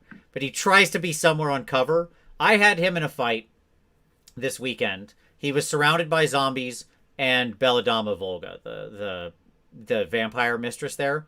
He was sitting on terrain. And he just sat there and tanked them for like 3 rounds. Never died. Game ended. He was still alive. Right? Just sat there. Untouchable. Because he's still a ridiculous hero on a 3-up save that if he stands on cover in all-out defenses, can go to a 2-up very easily and has a relatively high bravery and can just sit there and heal himself every round, right? And that's what he did. He would just like get a couple wounds would go through, he'd heal himself. And he just sat there and held up a bunch of stuff until the opponent realized it was a trap and left. Just walked away. And my guy was just like, well, I win this fight. I am still here. Now, did he do much? No. But I love that he is as tough as he is and as that once I pop off his thing, I can just throw him anywhere, and he's just a little threat. All Stormcast heroes are at least a little bit of a threat now since they got their damage upgraded to 2. Right? If they get in a fight with a similar 5-wound hero, like if they just go in somewhere and get in a similar 5-wound hero, like I'll throw him. It's hard to screen him out off of a translocate. I'll translocate that dude all over the place because people can often screen, but he's 140 mil base. It's easy to just translocate him, but he comes with his own built-in reroll charge because of his banner. And I'll just take a roll at it. Like, let's go. I'm going to duel your guy. And it's risky. Yes, he's only 4 because he's 4 attacks, 3 threes, neg 1/2 damage. There's a lot of little 5-wound heroes that he'll just mess up, especially if he just bombed them earlier in the round. So I don't disagree. I don't disagree that this guy. Yeah. Sure. My thing is always you could pay 5 points more and get a Knight Incantor who comes with the Yep. spell scroll. And he's a wizard. It's just a matter of opportunity cost. I do Just like think about what I'm cutting to take him, and I Yeah. can't think of ever cutting the Incantor over him or something. Yeah, we need the Encanter on this list. Yeah, I'll tell you. I get it. I have a sort of unyielding belief that magic is garbage. Yeah, me and- too. That's why I bring Dispel Scrolls. So I hate magic. I just like if against armies that rely on magic, having the scroll to shut down the turn 1 portal into X, because that's what they're going to be doing, is good. I do not disagree with that at all. Okay. The rest of the time, from that point on, that hero does nothing. Whereas with the Vexilor, I'm like, I'm gonna get mileage out of this guy. I don't need to protect him. I can be crazy with him. Like, I don't disagree with you that shutting down the portal into Hand of Dust or portal into Kairos' Gift of Change or, all that crap is good. It is. It's super good. Right? It is. But the problem is a regular stupid caster that's like, okay, I guess this thing can Mystic Shield every round, hopefully. Because that's what you're doing. That's their spell every round from then on, right? That or Celestial Blades. Celestial Blades, yeah. Sure. Yeah. Like, sure, maybe. Maybe you'll cast that 2 out of the 5 rounds, I guess, on numbers. Between when you're successful against the number and when they don't unbind you. Even with an average army. To me, I'm getting every round of quality out of that Vexilor, and I'm getting, let's call it 2 rounds out of the Incantor. That's my trick. That's my argument. But fair enough. But I do agree the Incantor should be on this list. You're right, because that Dispel Scroll is super good. Like, it is. It just is. She's been the number 1 bubble piece for me.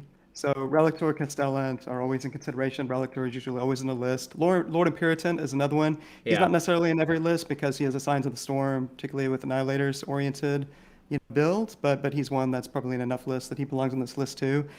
I think you made a pretty interesting case for the Vexilor events. I liked your point about the ability to tap multiple pieces to get them down an average of 2 mortal wounds, particularly 5-wound heroes, and then finish them off with Raptors, more reliability in terms of splitting shots, as opposed to maybe you don't do what you need to do if you haven't pinged off a wound 2 or 3. Yeah, I think that's a pretty good point. Lord Celestin on Star Drake is another one that stood out to me. I'm really curious to hear your guys' opinions on that piece. So again, he's not every list clearly, but I don't know if you have him later on, Vince, somewhere. I'm intrigued. He is not appearing in this list. I do agree on the Lord Imperator, because the ability to go to a 7-inch drop, and by the way, the 1 free command point a turn. Like, let's not underrate that's pretty that. good. I get use out of that all the time, even if it's just to make himself run 6. Right? Sure. Like, it just often ends up being a thing. There's almost always something to use a command point on, and having 10 free command points in a game, hey, turns out pretty good. Like, I know I'm breaking new ground here that 10 free command points is a good ability, right? But between that and the 7-inch charge, like, yeah, I mean, it's solid. Annihilators on 7s are a completely different game. It's a completely different game. Imperator is straight up necessary to play Annihilators. Like, there's no other viable way to play them. And they're such a strong unit that they just go together. They're both strong. They fit in the same list. Yep. Now, I think the only other thing on this... I'm curious as to your takes. The Celestin on Star Drake. Yeah, I'll take this if you don't mind, Mergang. Go ahead. Sure. Absolutely. Celestin on Star Drake was much better when he also gave all the Storm Drakes in the army -1 to wound. And without that, you're looking at a really expensive single anvil who you have to dedicate a lot of resources to. You have to give him, Light of the Young Stars for -1 hit. You have to give him a Castellan. You have to give him Celestial Blades to make him do any meaningful damage. You got to pump all these buffs into him, and then he can still just die to bad dice rolls, because you got to give him the amulet too, right? So he can't reroll saves. Yeah, Amulets or Mirror Shields. Mirror Shield, I'm not a big fan of on him, because he's such an aggressive anvil that you will be within 9 inches. Mirror Shield isn't immunity to shooting. You just can't be targeted unless you're within 9. So people will just walk up to 8.9 inches and shoot you right in the face. Because you want to be that aggressive with him. You want to be up in the enemy's face, taking as much damage as possible, so that your other units that can't take damage are able to get in relatively unscathed. So I had Stardrake listed very highly in our initial review, and that was pretty much consistent, even though he's not this huge damage monster that everybody wanted him to be, because you see a big dragon, you're like, oh, I can't wait to see how much damage that thing does, and then you look at the War Scroll and it's a little disappointing.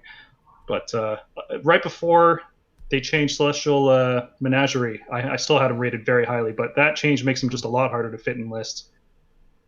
Yeah. Yeah, my honest answer is I think at this point I'd pay the extra 100 and just take Krondus.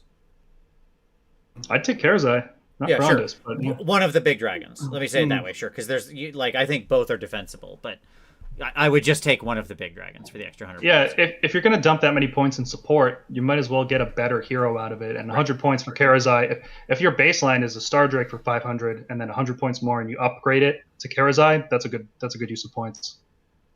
And Karazai and Krondus don't require all that other nonsense you just said, right? Like they don't require it, but it sure is fun. Sure.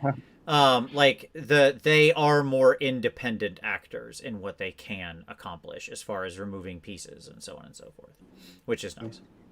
Karazai is the one. I was a little surprised. My feeling on the early commentary in the community was pretty down on Karazai, and I thought he stood out to me as a potentially undervalued gem. We did that too. We thought Krondus was better, and it turns out Karazai is actually much better because he has 2 Galmarazes equipped in each hand. Exactly. Yeah. And that makes that makes sense. I think Krondus is a little overcosted. I think, and this is just my speculation, I think their costs had that -1 to wound trait thing baked into it. Sure. The first version of Celestial Menagerie. And I think without it, now that you have to take a 500-point tax in the form of a Stardrake, I think it can afford to come down. I think the points can afford to come down a little. Because they are unique units. So you're talking about no wards, no artifacts, no command traits. Right. So they're 18 wound models on a 3-up save, which in the current damage scale of Age of Sigmar is not a hard target to kill.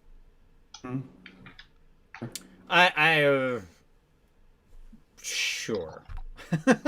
No, obviously, if you invest a lot into, if you run up against the right army who can, poop mortal wounds all over you, yes, they die. Yeah. Like that. Against a lot of armies that don't have that capability, they might as well be Immortus, the forever dragon, right? Because just like they are very safe stackable as these big giant 3-up heroes, right? So I don't want to get down on them too bad. Yeah, but it's like basically the same as a Stardrake. You have to invest in them to make them good too, in some ways. Well, good points, Paul, on the Stardrake. So we can't, obviously we're spending a lot of time on this slide, but we can't move on without at least mentioning Primetime. He's my boy, my favorite model in the game. It was my favorite War Scroll. He was always the piece, it was like a Johnny type piece you tape in 2019, 2018. You'd make him work. Most people thought he was crap and loved him. Got a lot of good use out of him in tournaments. I've been trying him, guys, and it's just not been working. Paul, to your point, on the one hand, there's arguments. Some of these games are going longer, rounds 4 and 5 in some ways. I think do matter more often than 2.0, but at the same time, you do still have a lot of games that are going to be over in round 3. And ideally, he's coming in round 3, and the game's already decided at that point. I think he has some interesting synergy with the round 3 mechanic in terms of he's a auto charge.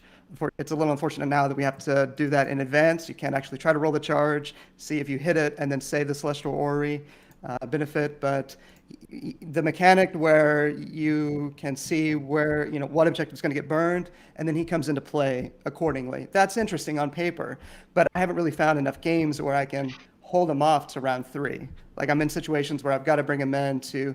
That might be also because I've been playing lists that, again, I'm letting off the gas a little bit in some of my other pieces. Maybe I need to push the pedal down a little bit more in my Celestin Prime list because he appears to be letting off the gas, quite a bit. What are your guys overall? I don't know if you've tested him. What are your overall impressions of him so far? Yeah. Go for it. Okay. Want to love him. Let's talk about the Celestin Prime, because I like talking about him. He's my favorite Stormcast model still to this date. Love him. He's great. So new thing in 3rd edition, if he's in reserve at the top of round 4, he's dead. So you have to deploy him ideally round 3 or he's dead. Round 2, you can bring him in and you get some bonus attacks. If you want to play Celestin Prime, there's Paul, the argument is that the book overrides the War Scroll. Well, the War Scroll doesn't say he's allowed to stay past his normal limit. The rules just kill any model that's not deployed. Celestin Prime can stay in reserve and get bonus attacks, but then he just dies. So his rule isn't in conflict. It's one of the outstanding issues. Hopefully they resolve it, because it felt so good, like from a narrative perspective, to have Celestin Prime just waiting for that right moment to come in at the last second and save the day, and he just doesn't do that anymore. So you're playing 1 or 2 rounds down 300 points, and then he comes in and hopefully he's worth it at that point.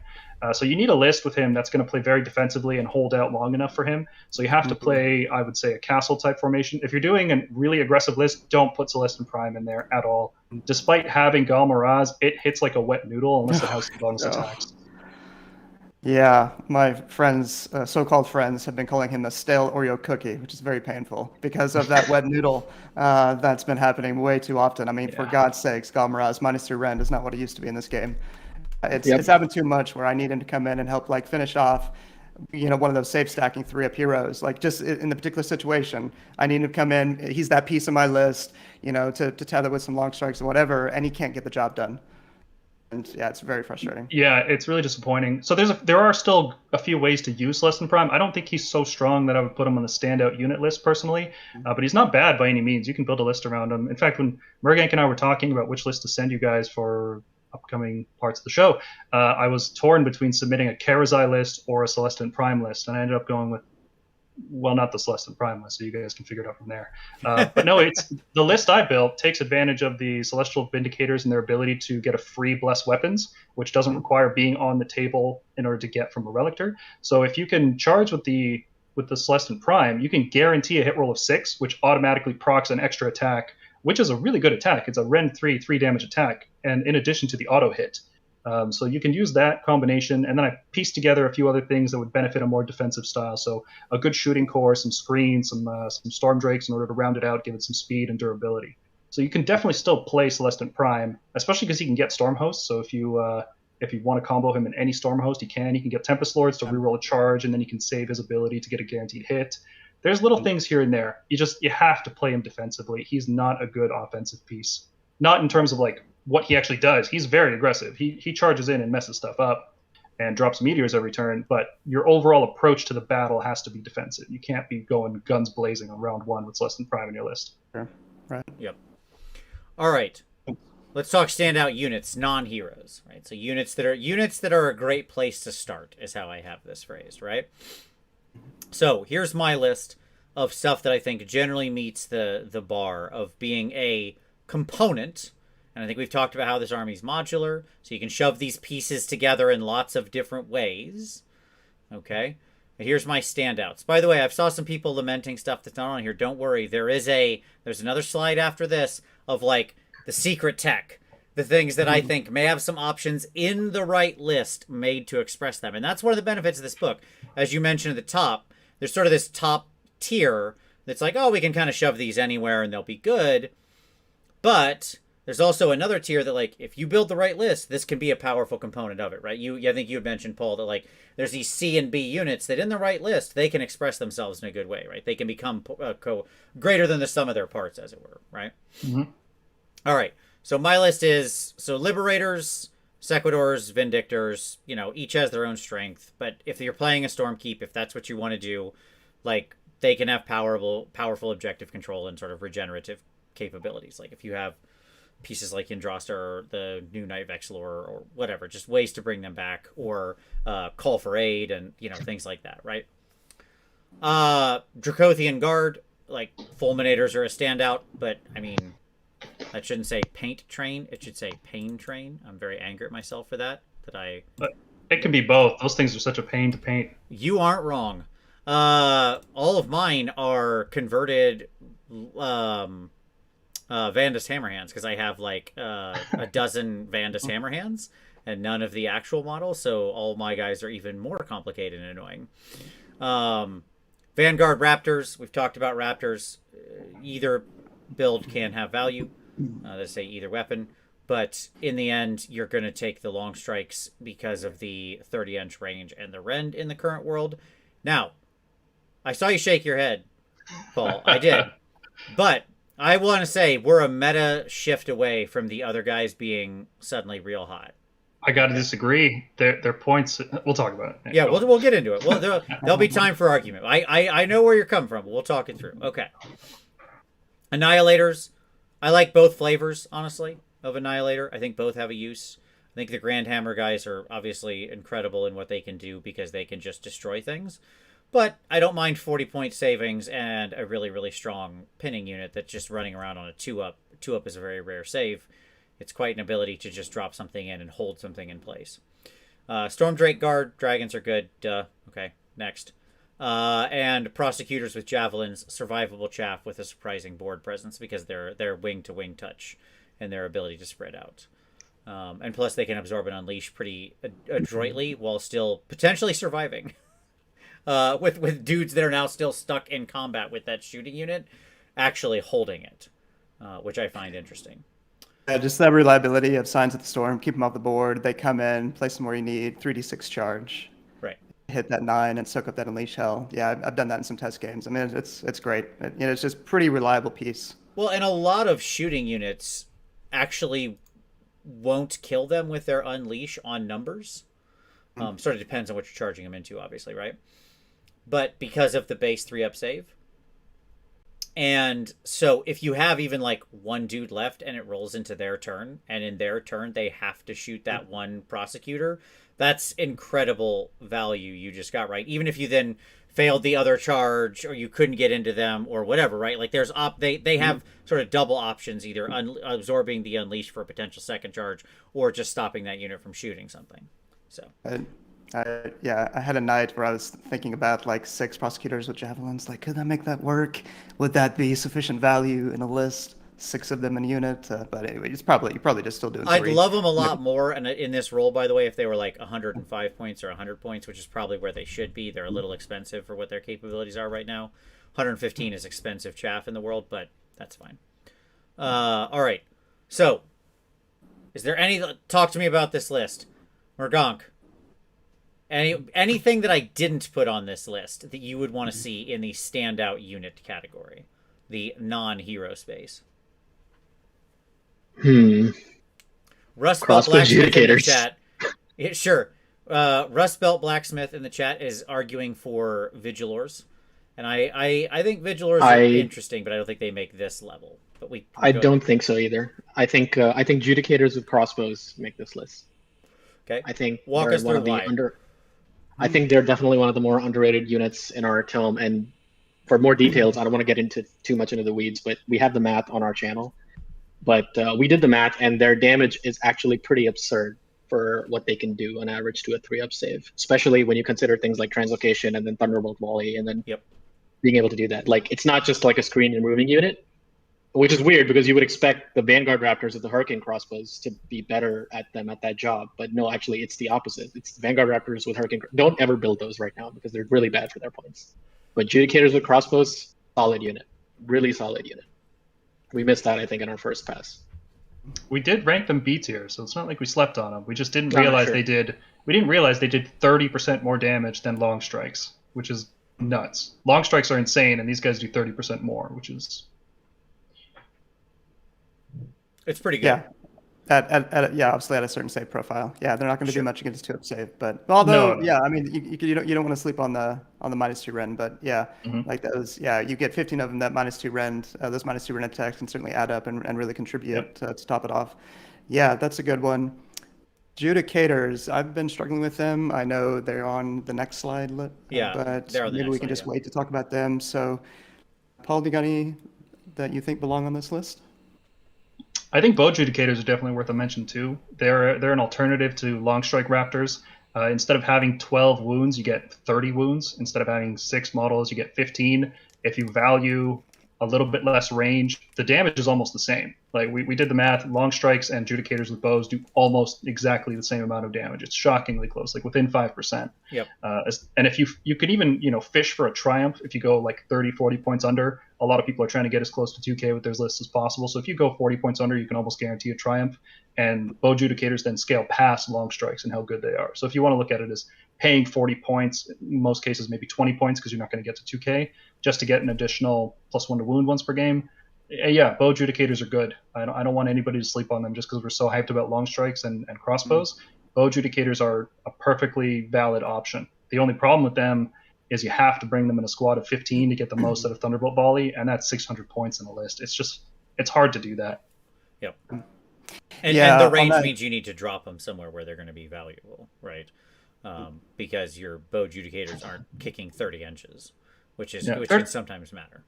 Yeah, that extra 6 inches is why I prefer long strikes. There's some matchups where it's crucial, right? Like if you're playing against Lumineth Sentinels, you have to have long strikes. Judicators with bows don't cut it.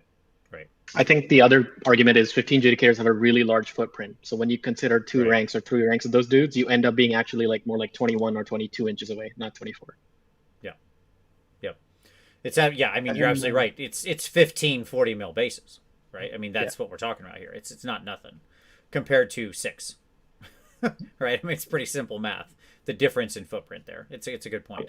They're a lot more durable though, and you can't totally stop people from shooting your raptors. Like you can get the drop on 1 or 2 shooting units, but if they have an all shooting list, like if they're playing, if you're playing a shoot cast list, if you're playing against 3 foxes and 30 sentinels, like the raptors will get shot unless you use some secret spicy tech that we're going to talk about in this video with the palisade. You guys got those images, right? I did. I didn't put the images in here, but that's okay. We can explain. No worries. It's all good. Sure. So judicators just having more wounds is a big benefit to them. They're less likely to just take any kind of significant damage from, I don't know, a shark driving by and shooting its net at you and it just kills 80 to 160 points of raptors. It would just tickle some judicators. So there's definitely a lot of value in that. If you're playing against a lot of other shooting, long strikes have the range to deal with it, but judicators have the bodies and the wounds to deal with it. Yep. Yeah, I've been struggling with that. I mean, a lot of the lists I've been playing in my Stormcast testing have been taking advantage of 3+ monsters and the safe stacking, the usual in the game right now. And they're just not doing the work that I need those points that I'm investing in the list to do from a range projection standpoint, whereas long strikes would, because it just feels like so often against 3+ save hero monsters or units, Vanguard, etc. I'm just looking for mortals. I'm just trying to roll 6s, which against Morgonk I'm really good at with snake bows, but against everybody else, not so good. Drain vitality. Drain vitality, exactly. Yeah, but yeah, so that was the piece I was struggling with judicators. Stormcast are certainly an army that's focused on their units more than their heroes. Our heroes are pretty much universally support. There is ways to make them okay in combat, but they're mostly support pieces, and our hammer units and our anvils are definitely all our units. And that makes sense. We have so many different units. If all the heroes were doing all the work, you can just have a dead book. I'd rather have dead heroes than dead units in a book. Sure. And as we said at the top, most of the dead scrolls, not all, but most of the dead scroll percentage, if you were to just look at it, heroes would be filling a lot of that pie chart. Heroes and underworld warbands. Yeah, sure. Okay, let's talk about some secret tech. Units that can be great in some lists. So here's my list. I'm interested in your thoughts. Vanguard Paladors. Super mobile unit with decent damage. On-demand teleport. Protectors / the old school paladins. But, whatever. Slower moving, but incredibly tough anvils that can really do work in the grind. So I mentioned attrition as a potential strategy at the top, and they can be a big part of an attrition strategy. Castigators, surprising shooting damage from a small unit with good rend. That actually scales pretty well, like when you look at cheap, cost to efficiency. Judicators, I have here mortal wounds at range, what's not to love, but as you pointed out, absolutely both builds of Judicators, I do stand for that. Stormstrike Chariot, I actually have been super happy with the Chariot so far, and I've played it maybe 3 or 4 times, been happy with it.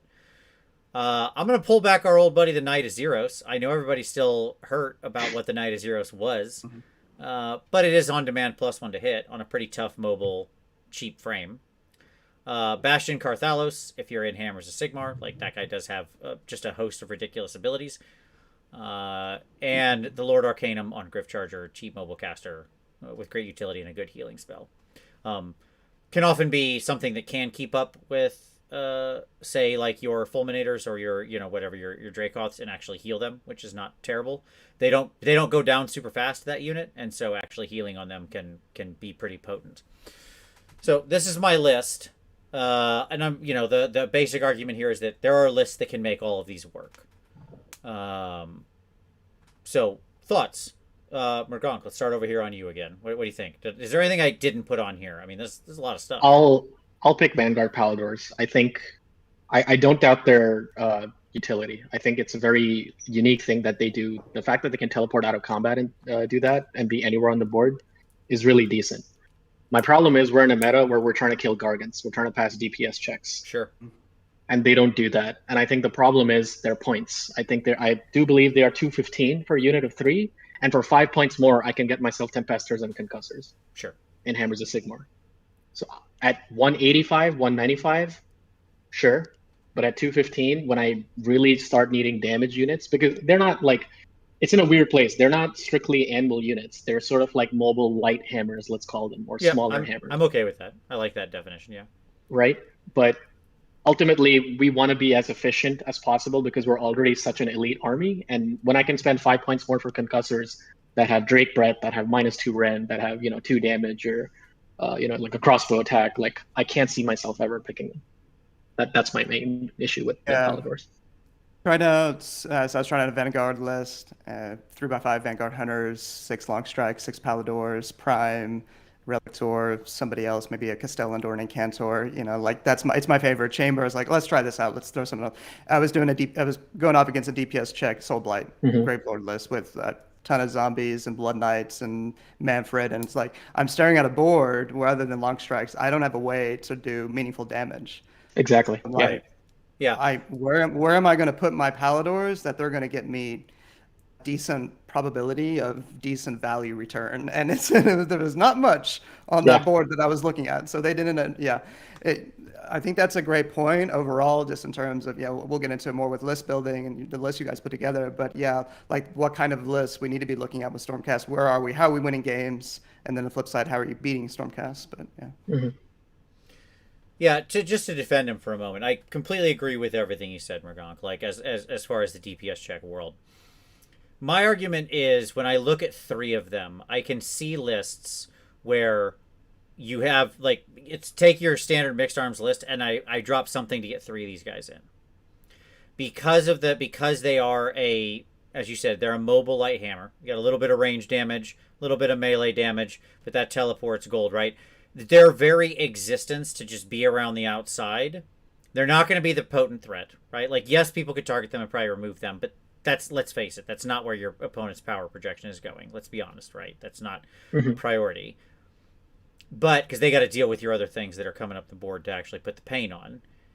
And the fact that they can just teleport, when you have a unit that can always teleport, and always just be wherever it needs to be, it, by its existence, it forces your opponent to play differently, right? Like, they have to keep all of their objectives so much more under their vision control. And on some, like, multiples of these 6 objective missions are pretty popular in tournaments, right? The sort of 3 on each side kind of missions. And it just means that they have to suddenly pay a lot more attention to their home objectives and be a lot more careful about how they venture away from them. And I really value that, because when one of the things I value in a good list is when it forces my opponent to make choices they wouldn't otherwise want to make, right?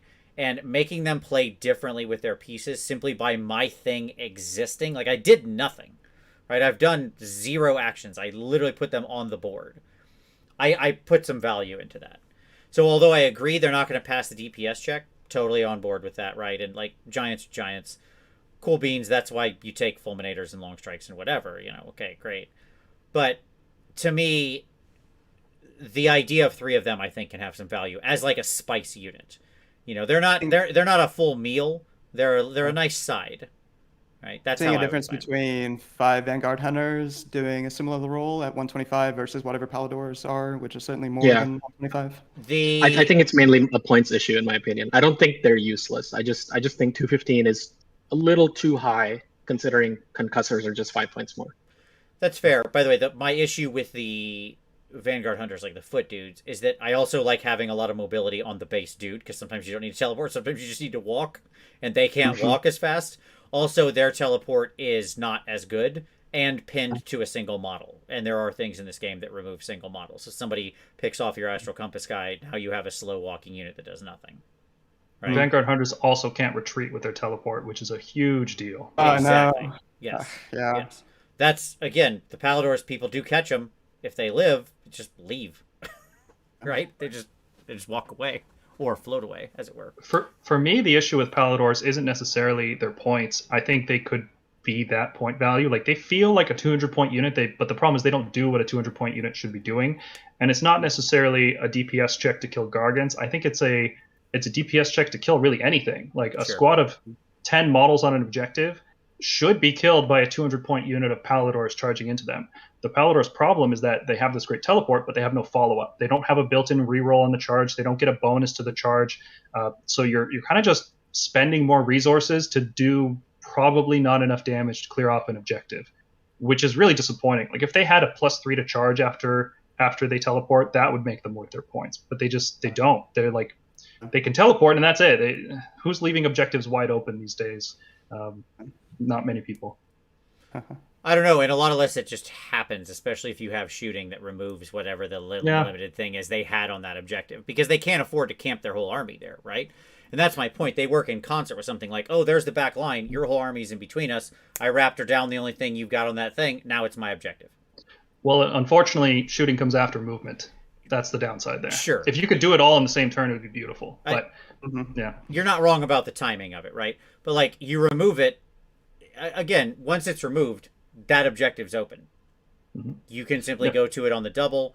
You make them now now they got to pull stuff back. This is my argument, right? Now, what if I could sell you this? What if Palladors cost 110 points and they were called prosecutors and they had a much more reliable charge? It's basically the same unit, but better at what the Palladors are supposed to do. Hey, look, so, I stand prosecutors over these guys. They made it onto my first list. Okay, so like, there's no disagreement here. I love me some prosecutors. Okay. Now, what if you could have 6 prosecutors for the same price as 3 Palladors?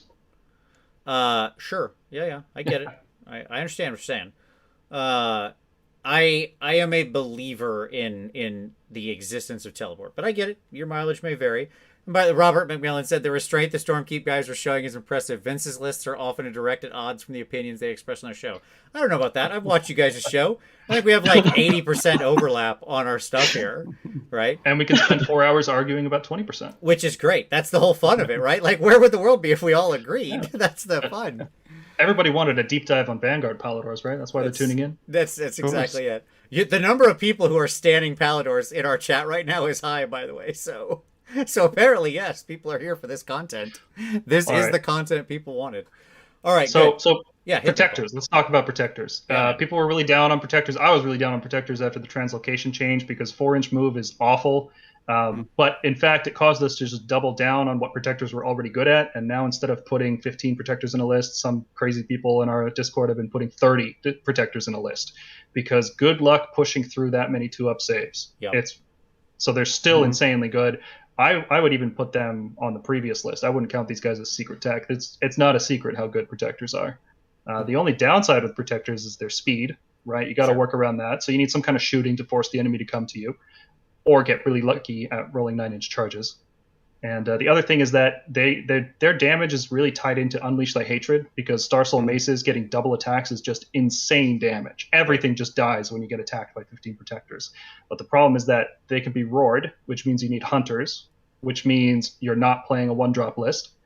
And they need a +1 hit buff at the same time, which means because Unleash Thy Hatred is a command at the start of the combat phase, so you can't use all-out attack. You have to use a Taurolon buff, or Vigilors, or a Knight Azuros, or something along those lines. Sure. So it's tough to work all those pieces in together, and when you start putting all those pieces together, you still have to deal with their speed.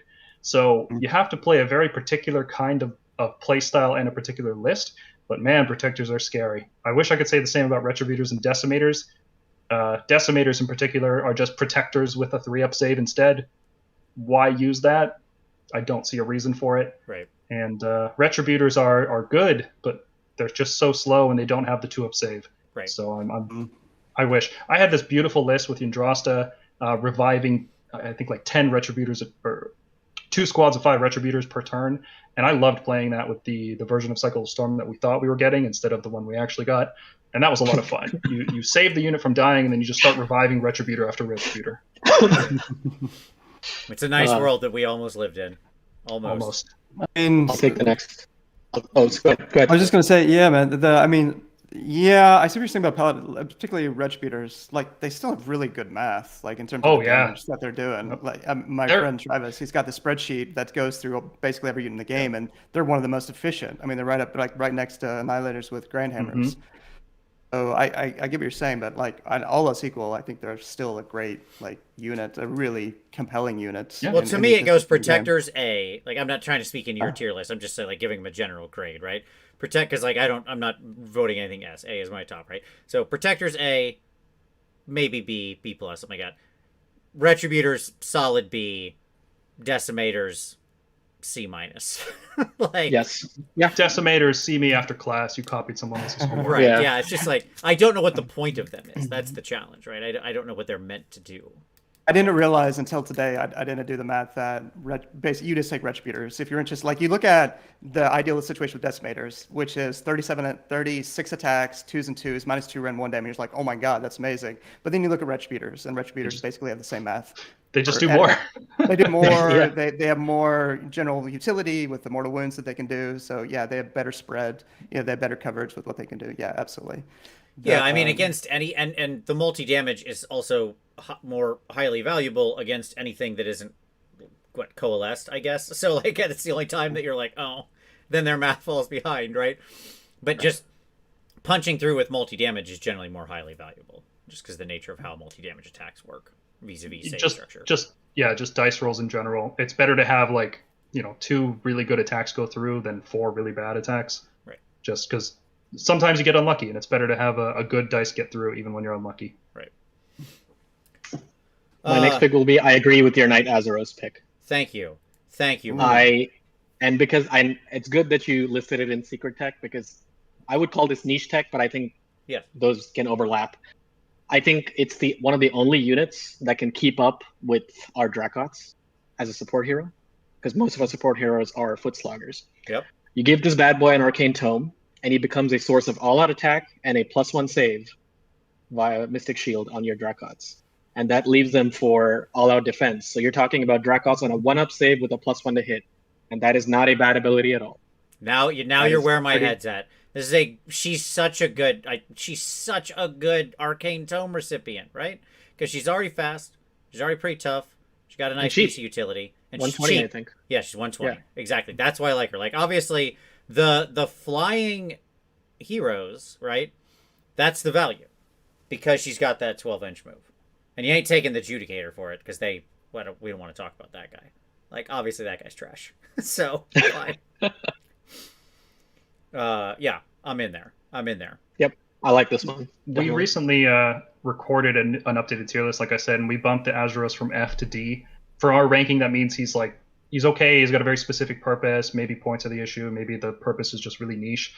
For us, F is you're not going to play this unit. So sure. The Azeros is not as bad as the Far Striders, let's say. You can bring him to a list. I would go slightly higher than that, but we can agree to disagree on that one. That being said, it's still a tough inclusion. Like, to be honest with itself, that's why it is in niche tech, right? Because he's really marginalized by the Toralon of all things.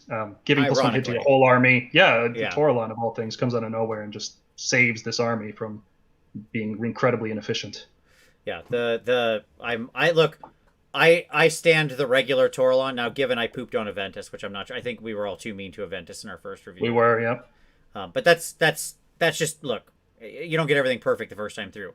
But I was a stand for the regular Toralon initially. And I do think that's why they both made it on the other list. Like, that +1 to hit is just, it's real good. I don't know what else to say. It is really good. I wish he had other abilities on his War Scroll. That would be great. Would it be neat? Yeah. But, it turns out Bubble +1 to hit, pretty decent on a big base. It's weird. I don't know. I'm just excited that model is now like has a purpose in a lot of lists because the Taurolon has always been my favorite Stormcast monster. Like just look wise, I think it actually looks awesome.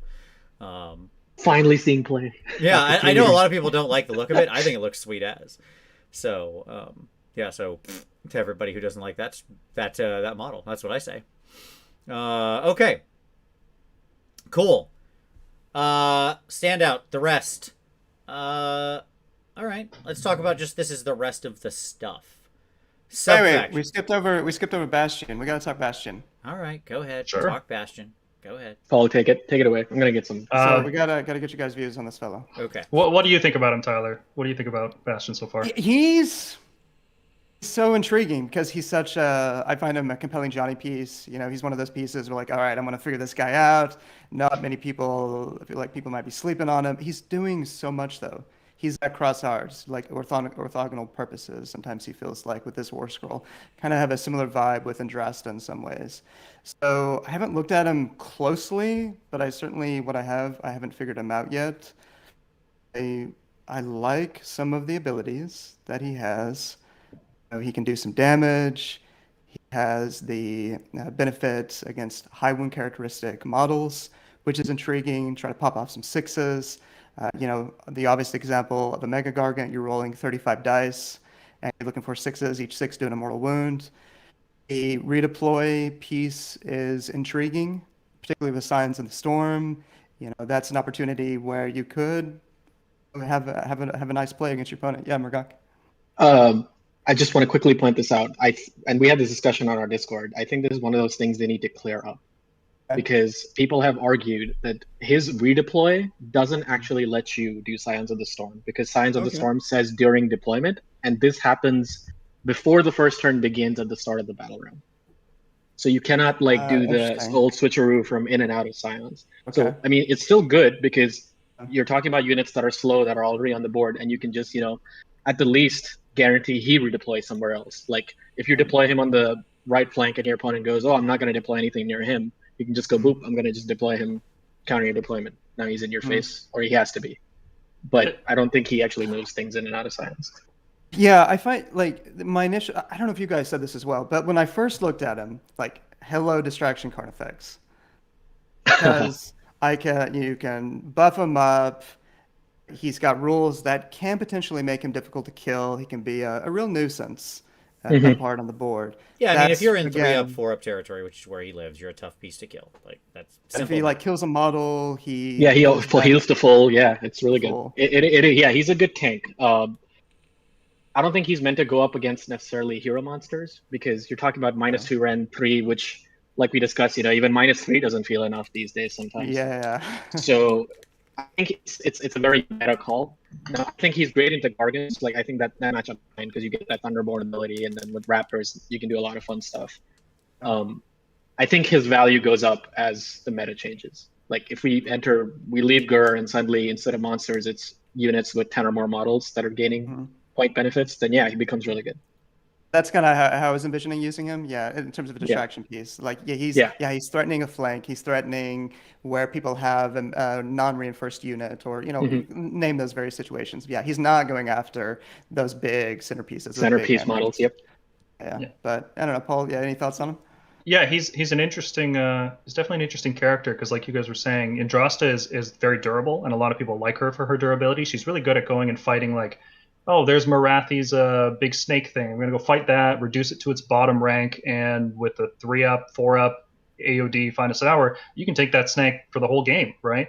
Bastion kind of falls into the same category. He's not as fast as Andrasta, and he's not that good at fighting monsters like she is, but he just spends all day fighting hordes because fully healing on that model is insane.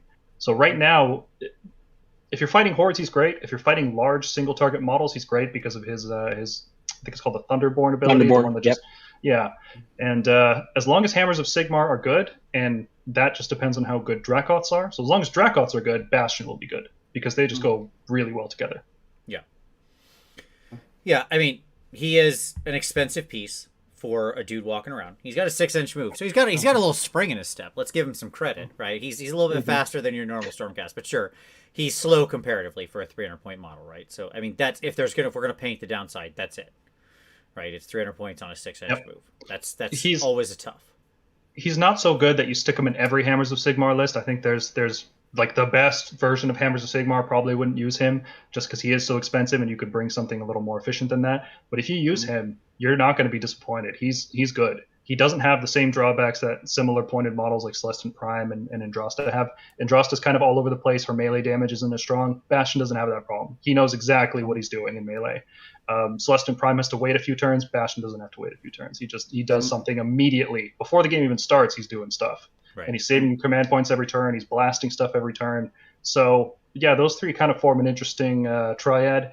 And of them, I would say Bastion's probably the best one overall. It's a bummer you can't use him in other Storm hosts. Like, even just giving him Celestial Vindicators free blessed weapons would have been really good. But, yeah, if Hammers is good, Bastion's good. If you want to play Bastion, go for it. He's great. Yeah. In some Also, ways, he's like way bigger than you think. Like, have you seen the model size comparison of him? Like, he's so big. He's Ash. He's about the size of a Carnifex, so that's an apt, Right. apt description. Ash had him in a game today, actually. Ash with Guerrilla Miniatures, yeah, and got a good sense of it. But yeah, a lot of what you guys saying was how I was thinking. Yeah, where because he's expensive, he's tanky, your opponent may have to put more into him than they would like, and it's kind of like a shooting unit where you place a shooting unit not on an objective, somewhere with long range that your opponent doesn't want to have to spend resources to go into killing that unit, because then that takes them away from objectives. I could kind of see him potentially a piece like that. He's on a flank. They're having to put more into them than they would like, which then has these cascading consequences in the game that helps you, get hopefully a better leg up in terms of objective scoring, etc. The flank is the right place for him. He can't compete for central objectives with other big monsters because he really does rely on his healing in order to stay alive. So flanks are the perfect place for him, and his kit fits into it perfectly. He can use commands anywhere, right? There's no range restriction on that. Unlike the Imperator, which has to be within a certain range, Bastion is killing one side of the table, wiping out all those cavalry units that are trying to contest on flanks. He's just mopping them up, fully healing himself, blasting stuff with meteors, and issuing commands all at the same time. Yeah, agreed.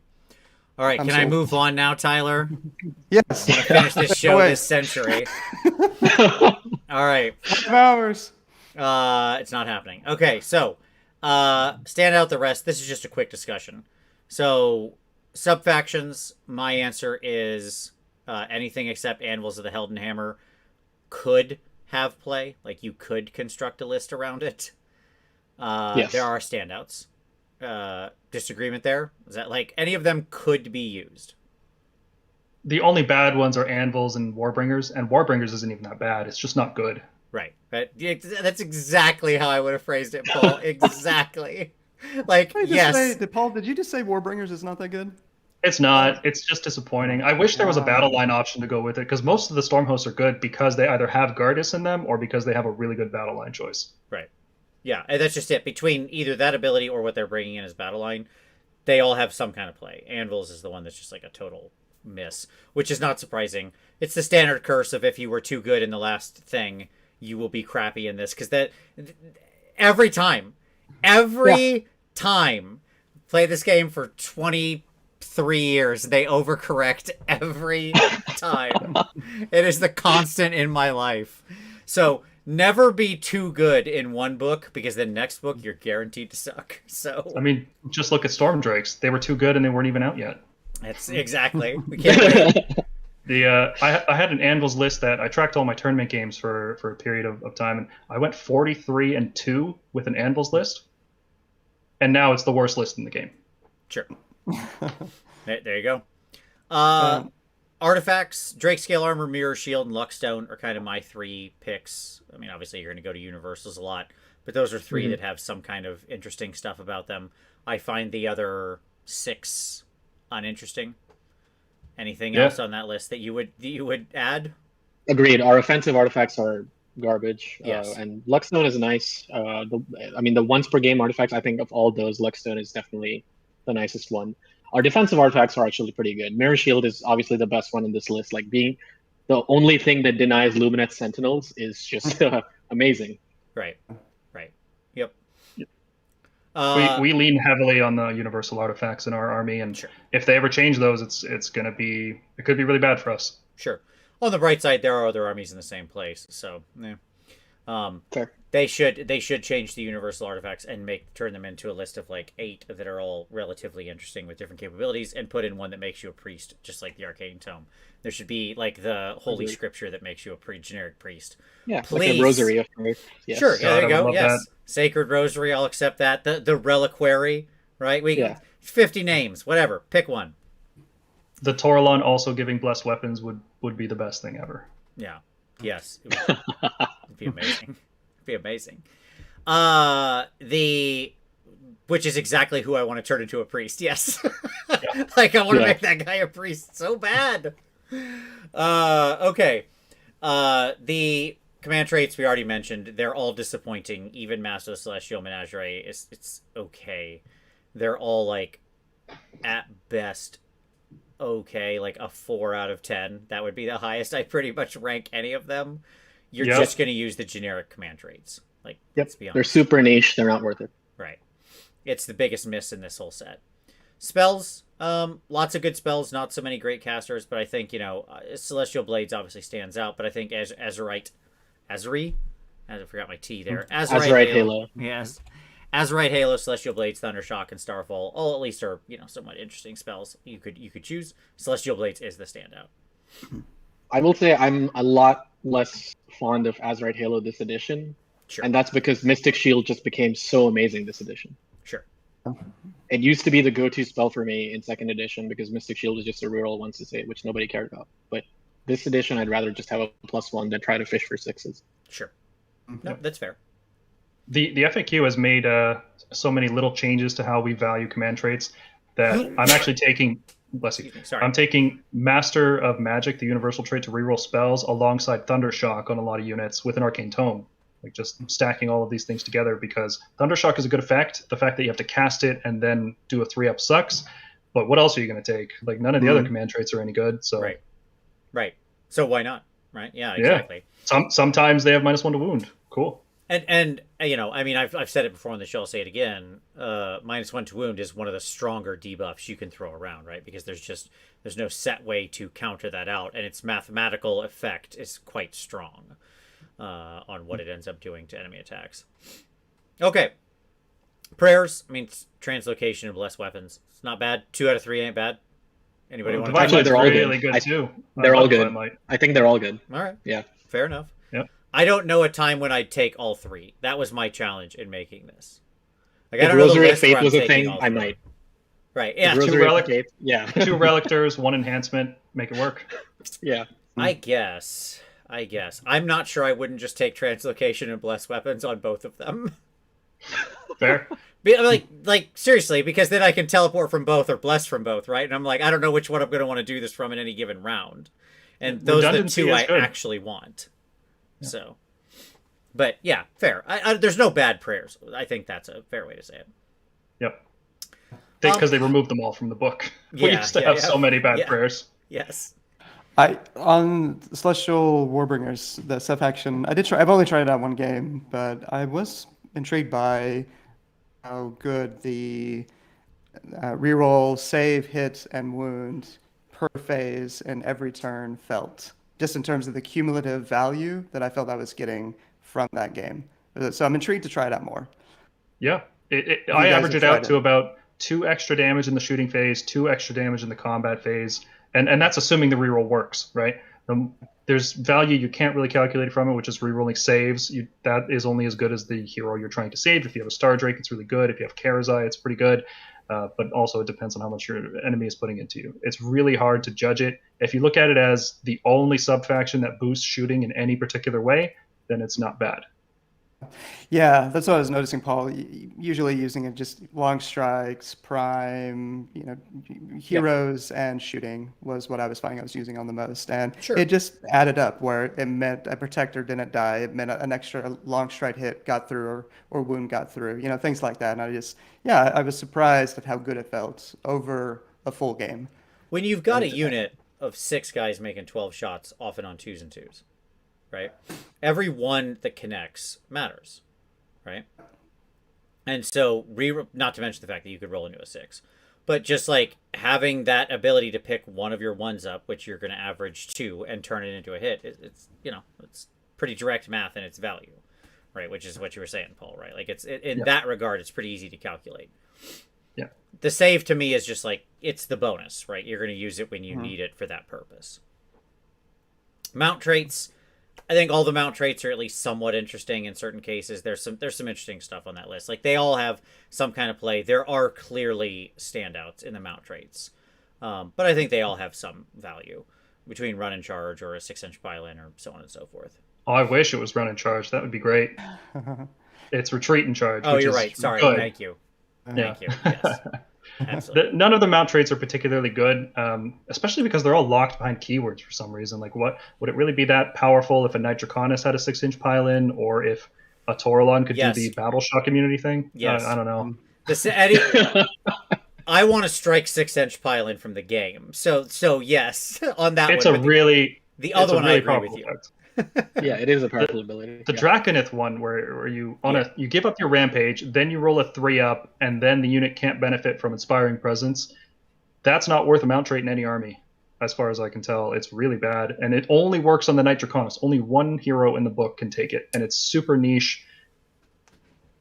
I hard disagree with that because I hate inspiring presence so much. And yes, I agree with you that it sucks it can only be on that dude, but that dude is really good. And like anything that shuts off battle shock immunity, I'm here for in a big way. Now, if I was playing another army, I'd agree, but Stormcast just wipes stuff out when we attack, so battle shock's not really our concern. Fair point, I suppose. I mean, I think of like, I don't know, man. I think about like, now agreed. Part of this might be more meta dependent, and as we've talked about many times, you don't see a lot of big units, right? Yeah. But I think about like the Knights of the Empty Throne list I played at NashCon that had this huge block of 20 Chaos Warriors that was getting buffed and stuff like that, right? Now there's no even these Stormcast units that hit so hard wouldn't have picked that thing up in a round. It's 40 wounds on a ridiculous save, right?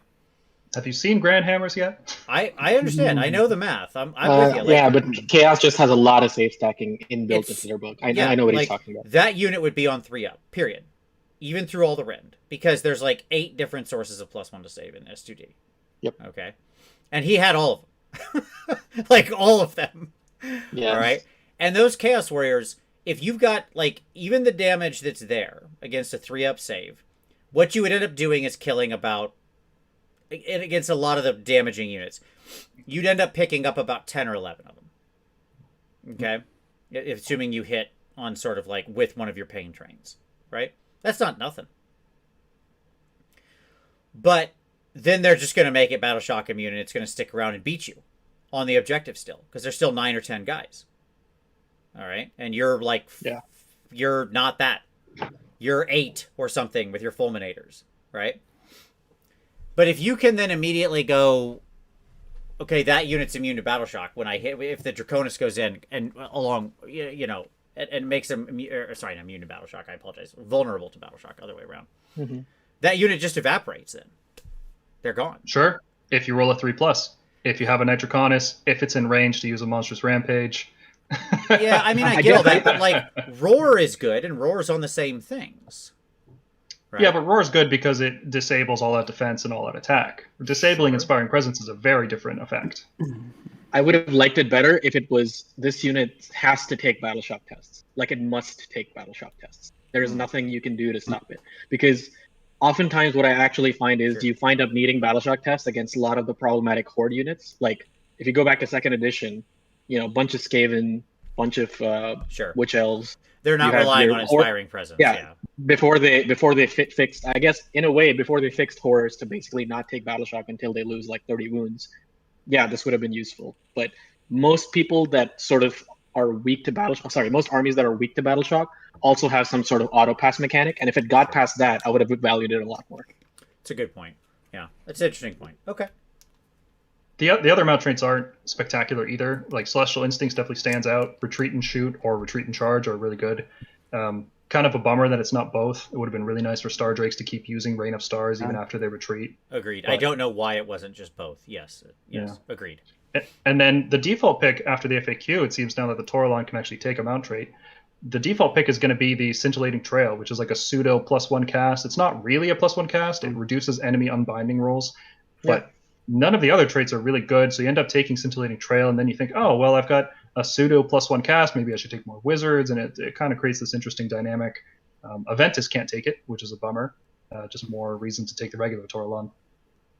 I will say this. I don't know if you noticed this. All the Stormcast spells, I think, go off on a 5, except for Chain Lightning, which goes off on a 6. So our spells aren't hard to cast. So having like that pseudo +1 to cast where you lower their unbind, it's actually not that bad. It's pretty useful. Right. Yeah. No, I'm with that. All right. Good Lord. Okay. Yeah. Let's move quickly through our discussion items because I want to get to your lists. Yes. Questions yet to be answered. You mentioned that you went a deep dive on this. So allies and coalition. I think we already kind of answered this earlier in the show. Yep. Is there anything that you think meets the standard here that you should be looking at? 2 things. Okay. Battle Mage is insane.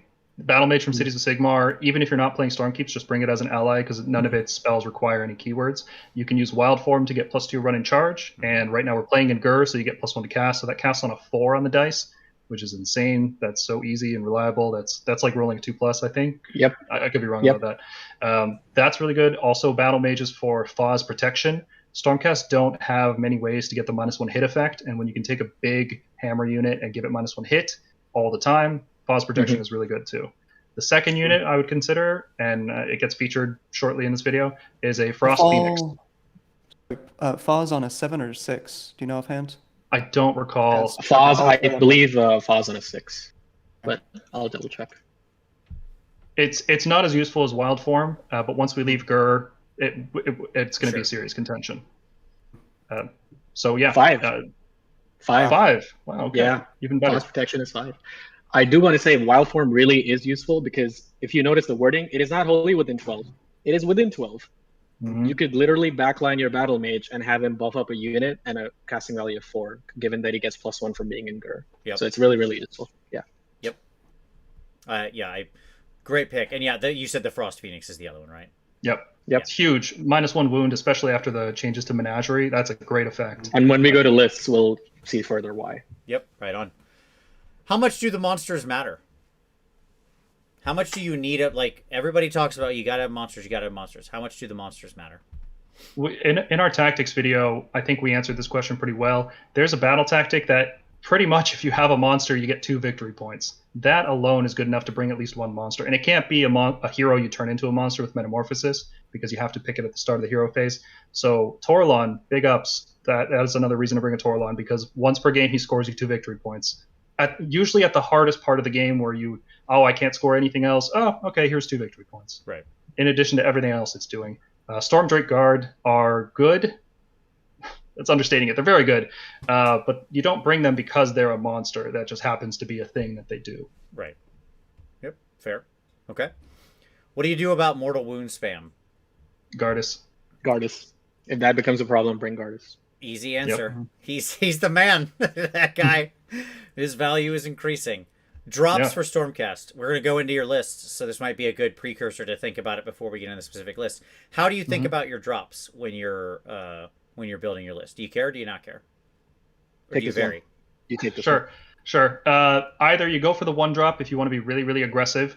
If you want to, Wild Form and Steadfast March, a squad of 4 Fulminators at the same time that you deep strike in a bunch of Annihilators, and at the same time that you're translocating crossbows up, you want to be super aggressive. You want to make sure your opponent hasn't had a chance to move their army out yet. You go 1 drop. The alternative would be you go as many drops as possible because you actually want to have more drops so you have more information so you can counter deploy. You want to know where your opponent is putting their key wizard so you can put your Dispel Scroll in range. You want to know where their shooting is going so you can put your Raptors either on the table or in reserve. You want all the information possible, and more drops is a benefit to that. And taking more drops also gives you access to more battalions like the Warlord to get more enhancements, and you can take Hunters of the Heartland because getting roared really sucks in this army. When you can't get +1 hit and you're hitting on 3s and you don't have that many dice, you get some bad rolls and it all starts to fall apart. So you either go really aggressive with 1 drop or you go as many drops as possible. In fact, even adding units to your list sometimes just to have more drops. Good. I like it. All right. let's talk lists.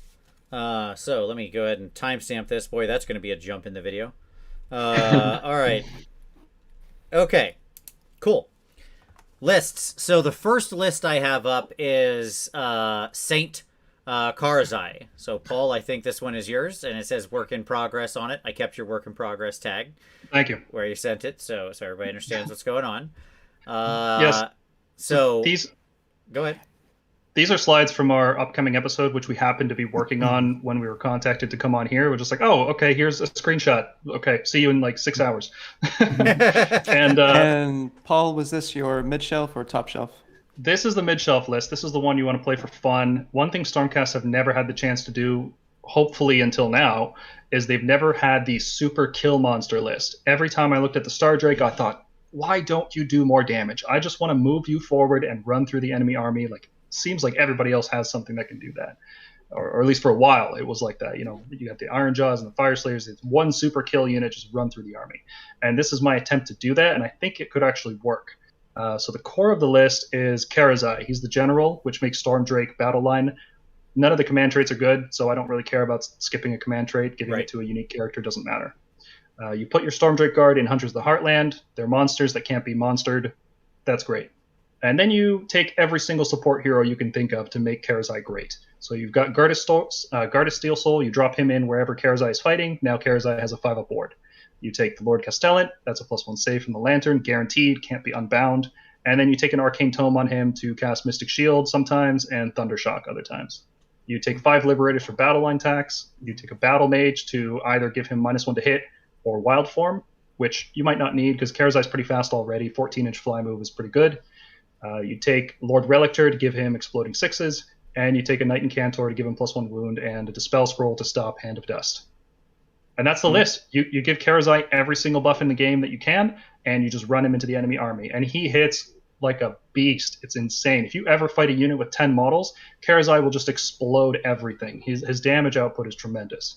Yeah. It's just like I highly encourage someone to run the Stats Hammer numbers on this dude. Like with, you know, don't put every buff here on. Put half of these buffs on. Assume you get like half of them, right? Don't. I never calc at the perfect. I calc at like, let's assume I can get the most common buffs on. Right? I'm gonna get, if it's cast, I'll get one of the 2 casts or something like that. And this dude hits like a Mack truck, just screaming in under this situation. Yeah, and he gets stronger throughout the game. Anytime he kills a hero, +1 to all of his profiles. Yes. Now the secret sauce here isn't just that Gardas is giving him a 5-up ward. Gardas is also using his Saintly Assault to give him +1 to every single one of his attack profiles for 1 turn. So suddenly you're swinging 7 Galmarazes on turn 1 at the opponent, and then you're biting them, and then you're whipping a tail.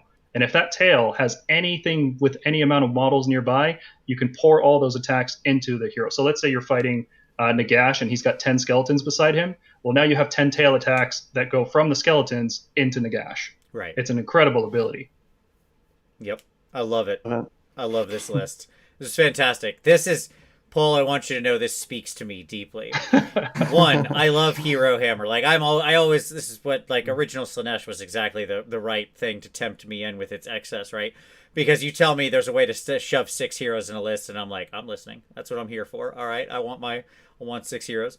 And then I love, as a hardcore Timmy, a hardcore avowed and proud Timmy, having one giant Shivan dragon that's going to go forward and burnidate the countryside is pretty great. Oh boy, that's a Magic reference right there. Yes, indeed. I'm mixing all sorts of references. That's what it is. So this is great, man. I love this. This is really fun. Do you think this is a 3-2 pushing 4-1, 4-1 pushing 5-0, or what? I have no idea. I don't have Karazai, so I can't play test it, unfortunately. But yeah, that's a Death Star. If you look at other Death Star lists, like an Archaon, this does a similar thing. I think this does more damage than Archaon. Similar durability, let's say, between the 5-up ward and the +2 to saves with Mystic Shield and Lantern, +4 potentially if you do Finest Hour and all-out defense. Yeah, he's pretty durable. And every time he kills a screening unit, he heals. Yeah, I like it. Awesome. All right, before we go to the next list, people who are watching, hey, I haven't said it for a little while. You should hit the like button. Hit the like for giant, angry, flaming dragons. If you want to see giant, angry, flaming dragons blow up the countryside, then hit the like button. It's fun. And don't forget to subscribe. All right, cool. Fantastic list, man. This one, when I read over them, I was like, this is my one right here. So it's all downhill from me from here. But the other ones are good. But this was my list. I should have put this last because I love this. Yeah, I truly love this. Okay. All right. The Castle, sample list number 1, Hallow Strike. So this is Hollowed Knights, Scions of the Storm. Who wants to take us through Hallow Strike? I guess I will. It's my list, right? Sure, yeah, that's fine. So this list is the 3rd edition version of a list, the one I mentioned earlier in the podcast that I had a really high win rate with. That was Anvil Strike, which was 10 Evocators, 6 Raptors, and then everything to support those 2 units. And this is the 3rd edition incarnation of it. And what it gained in this edition is Gardas, who is a 5-up ward on the whole army. When you play a castle formation, everything has a 5-up ward. So that 101 wound value, that should say 151 wounds, because he gives the army effectively 50% more wounds. The Knight Incantor stops spells, so your long strikes are protected against Techless, against Nagash, against any kind of shenanigans like that. The long strikes just get value every turn. Every turn they take something key off the board. Once per turn they double tap to make sure of it. The Lord Relictor with High Priest, you can give him the Mirror Shield instead of an Arcane Tome. That's not necessary. I like the Arcane Tome for additional value because I like casting Celestial Blades and getting an Unbind. It's got a Toralon in there to make this, because you've got a lot of small units. You want to buff all of them with all-out attack at the same time. Toralon's really great for that. And it's a monster, so it's 2 victory points every game. Then it's got 3 Liberator screens, which I did that on purpose. I like having screens in this kind of setup. Castles really want to make sure they have disposable cheap units that they can put in the way of the enemy army. You have to lose something. It might as well be a Liberator instead of something that's actually worthwhile. And then the Hammer unit. So we've got a Shooting Hammer in the long strikes, and then we've got a Melee Hammer using glaives with protectors. And now that can be swapped out. I had this list originally built for translocation, being able to move after it. I felt like there was almost no downside to using protectors for this particular purpose. Their 2-up save is phenomenal. Their damage is phenomenal when they use Unleash Thy Hatred. But you can swap that out. You can do Fulminators. You can do... I've seen some people do variations of this list using a Lord Imperatant and Grand Hammers. So there's some flexibility there. But the core of the list is big shooting unit, bunch of screens, Gardas. Everything after that can be modified. So this was taken from Mergank. What video was this from? This was episode 9, right? Yeah, this was in our tactics video when we were explaining what a castle is, how it works, and how you deploy. Yeah. Yeah. So one of the benefits of getting rid of the protectors, if you swap them out for something else, is you don't have to take Unleash Thy Hatred, which means you can take a Mirror Shield somewhere in this list. You can put that on the Relictor, and you can give the Incantor an Arcane Tome, so he casts 2 spells a turn. Nice. Yeah, this is similar to lists that I've been running, like the top end, top shelf type list. I have not been using the Tarlon. What all is the Tarlon doing in this list? Giving everything everything attack plus every 1 turn. hit. Well, it's just all about the +1 hit. Yeah. It's also 2 victory points once per game. It's also a fast flying 3-up, 5-up wizard. It's also got Chain Lightning because sometimes you need it to score battle tactics. Sometimes doing damage in the hero phase is useful for not having to retreat, which is very useful. If you combine the Lord Relictor Lightning Storm with the Chain Lightning, and then you also got the Thunderbolt Volley, you might not have to retreat, right? If sometimes that is enough to pull you out of a combat you don't want to be in. 100%. How many times have you been hung up by 1 or 2 or something, or models or whatever, and it's just like, gosh, if only I could get rid of this in the hero phase with Mortal Wounds. Like, hero phase Mortal Wounds, just having some amount on tap has just such a value to it, right? Especially in 3rd edition, where people are using Heroic Recovery to be even more annoying, so that D3 might not be enough, but 2D3 probably would be. Right. That extra little bit from Chain Lightning really does help. Yep. I like it. I like it, yeah. So this does still need to be updated. It was written before the FAQ, so for example, the Arcanum doesn't have a mount trait. You should probably give him Scintillating Trail with 3 wizards in the list. Just a heads up on that. Nice. So how strong? So you've gotten some games in with this list. How strong is this list in the meta? Are we talking about proverbial S tier? Are we talking about an A tier? How? Yeah. It's hard to play because it's not your typical move your units forward and fight for objectives in the middle of the board. You almost want to give up board position turn 1, and then you're playing from behind, but you've got the power to overcome that. It lacks mobility, which is why I'm considering swapping the protectors for fulminators now. One of the issues with castle lists of any kind is that if you don't have the speed to go out after your initial engagement, you can fall behind on objectives. But typically, if you play this style correctly, there's nothing in the game you can't beat. And that's a bold statement. I think maybe Lumineth might give you some trouble, but if you play it correctly, you should be able to outrange their sentinels. You should be able to kill their foxes before taking any significant damage. Yeah, it's a very powerful list. It's not easy to play, and I don't recommend it for beginners. If you're trying to get into Stormcast, don't play this list because it is not intuitive how good it is.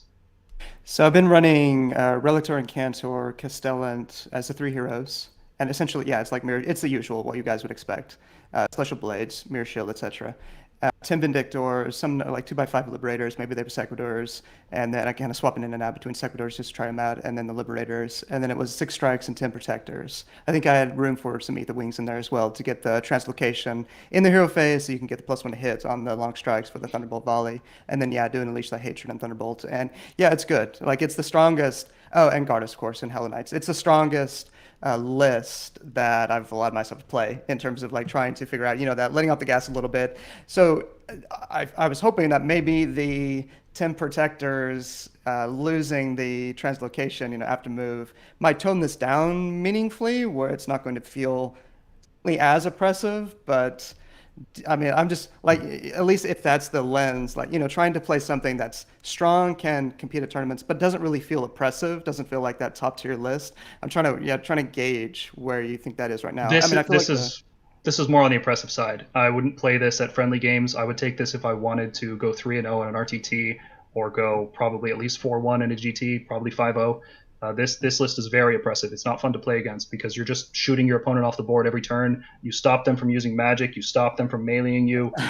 It's just not fun to play against. Like only other shooting armies would have any amount of tactical enjoyment out of this. And that's generally what I found. So it's been by far this kind of the strikes, Gardas, Protectors. I haven't tried Fulminators. They were like the obvious, like the more mobility. I thought Protectors a little more, slightly letting off the gas relative to Fulminators, but still incredible value because you can save stack +4 on them. They're very difficult to get through. Stack with Gardas, it's crazy. But yeah, it's felt by far. That's what led me to try to figure out something other than long strikes, and it hasn't been going all that well yet. I liked your guys' breakdown of Judicators. Like that does seem like an interesting one. Oh yeah, but try crossbows. The range on it makes them a lot more fun to play against. They do more damage, but they're also putting themselves in range of the enemy, so it feels more balanced. Balanced in terms of like who's having fun, right? Like it's fun to have powerful shooting units, but if they're doing it from across the board with no line of sight, like 360 no scoping you, that's not fun. Long strikes are kind of borderline oppressive. As long as Lumineth Sentinels exist, though, I don't know who's going to be complaining about long strikes. Sure. Yeah. Yeah, we live in the world with the boogeyman, so the Babadook is just like, yeah, okay, whatever. All right. Okay. Dracoth Blizzard. Murgonk, this is yours. This is your work in progress list here in Hammers of Sigmar. I have been finding, by the way, that I end up in Hammers a lot because, one, I favor Fulminators and other Dracoths as my battle line, and two, because I actually like having a 6-up ward basically all the time, given the nature of that rule. I find over the course of the game it actually does do quite a lot of work. And I think people... less afraid of like the 6 mortal wound nonsense, right? Because I make 1, the hero lives. Cool. Great. Sorry. Yeah, and Holy Within. No, I agree. Holy Within 12 is a huge amount of area. It's more than people think it is. Right. You're talking about the Pyre square thing. It gets squared up, so it's really good. So this is my list. By the way, I should say Paul is like the expert at list making. I'm like slightly blown. So my lists are a little more simple. I wanted something to make Stormkeeps. This is my mid-shelf list, by the way. I wanted to make Stormkeeps work. I noticed that nobody's really making a lot of lists with them, and the reason to take Stormkeep, as we mentioned earlier, is the Anointed on Frostheart Phoenix. He's a coalition unit here, so he can take Arcane Tome for Flaming Weapon. Flaming Weapon goes off 1 of 4. It also, by the by, ends up giving him a Mystic Shield for free, so he goes up on a 3-up save because the spell went off. Sure. He could also, if he needs to, obviously Mystic Shield himself and just go have fully 2 on him. So it's versatile. Oh yeah, no, yeah, it's versatile. Yeah, exactly, and it turns his 8 talent attacks from 2 damage to 3 damage. So he becomes, and with his wound aura of -1 to wound for melee weapons, he turns into this annoying thing that your opponent has a tough time killing, to this thing they can't ignore because he might hit them with a potential of 24 damage on the talons if he gets flaming weapon off, because that's 8 attacks, 8 times 3. The rest of the list is pretty standard. Night Encounter to deny spells, Relictor for blessed weapons in this case. The blessed weapons mostly go on your Dracots. In this case, I have 2 Fulminators, Vindictors, 4 Tempestors. I'm a big fan of Tempestors. I think they're like a very unique unit in the sense that they are basically mobile Judicators which have crossbow rend and then can go into melee and also fight something. The initial Tempestors are they like the Thunderbolt crossbows Judicators? Each 6 is auto 2 hits? No, Yes. no, it's each hit is an additional hit. Yeah, every hit doubles. Every hit doubles. Yeah, Sorry, that's what I meant. So that would not stack with blessed weapons. No, that would not. And the initial version of this list only had blessed weapons for 2 groups of 2 Fulminators that I had instead of 10 Vindictors, but I found that a little too highly tuned. It's like you start taking Fulminators and Tempestors, and the list becomes like really pretty good actually. Mm-hmm. So my idea is to use at least 1 block for that Shield of Civilization and the Redeemer thing, where they become 15 models, or in this case 30 models at the start of 3. So protect your home objective. Just shoot them with Judicators. If anything comes close, just chew them with Tempestors and Judicators. Countercharge the Fulminators. And as turn 3 switches on, you slowly move up the board and then start taking over objectives. And the entire time, your castle is being protected by the Anointed Art Frostheart Phoenix. So if anything comes close, they're on a -1 to wound. And he's a fast hero. He's a monster for battle tactics. His damage can't be ignored particularly if he casts Flaming Weapon on himself. So yeah, the list is pretty standard. I also managed to put in an Emerald Ice Swarm in the sense that if your opponent has some amount of shooting for your Vindictors and Judicators, you can sort of double activate that and then try and get value off of that. So yeah. Nice. Maybe someday you'll be able to tell me why I did not unbind dispel your Emerald Life Swarm, but that's my 3rd reference. I'll stop now. A lot of airing of grievances here, Tyler. Oh my God! The amount of Mortic Guard that came back, I don't blame you. Yeah, one more guard, one model, Murgonk. Okay, moving on. Okay. This is a great mid-shelf list. Yeah, because you've let off the gas a little bit. I feel with 10 Judicators, you've got a nice mix. Yeah, it's really cool. It's got a nice mix of everything, but it doesn't feel like I'm just hammering my opponent and there's nothing they can do about it. Which is also why I went for the Steadfast March, in order to get Fulminators or Tempestors into combat if I need to be. Ideally, in a more tuned list, you'd probably want like Thunderbolt Wally and go with the Judicators instead. Yeah. Yeah. So, yeah, I will say, I mean, Steadfast March does, like, if you're trying to deliver Fulminators, the advantage to Steadfast March is that it will do that. Shockingly. Yes. We are desperate for mobility, so giving up a mortal wound breath attack in exchange for a naked D6 run, that's a trade we're going to make because we're just that desperate for mobility. Sure, absolutely. Well, I mean, if you happen to be having Annihilators and a Lord Imperatant, then it's a great use for the auto run 6 for his free command point to just be like, they dropped at 7, and also you guys, why don't you run 6, and now they're 16 threatening off the... I gotta correct you there. You can't run 6 and Steadfast March in the same turn because a unit can only issue and receive 1 command. So Steadfast March happens at the start of the movement phase, and you have to issue it to a unit, and that unit cannot receive the run 6 command. You're right. Yep. I wish we could, man. That would be so good. You're absolutely right. Yeah, I wasn't thinking that through, but no, you're absolutely right, Paul. Thank you for catching that. Yes, good catch. Yeah, because they are both movement phase. Yes. But yes, even on a straight D6, it still works, right? Yeah. Yes, it's doing work. Going from 10 plus a charge to 13 plus a charge on average is still actually not a bad benefit. Okay. Let's see. Lastly, I'm Annihilation. Let's just say that Grande. Annihiliana Grande. There we go. Murgonk, you're gonna kill me. Okay, I'll tell you what, buddy. You bring in that. You know how I am with pronunciations, and this is what you're hitting me with. That hurts. Okay.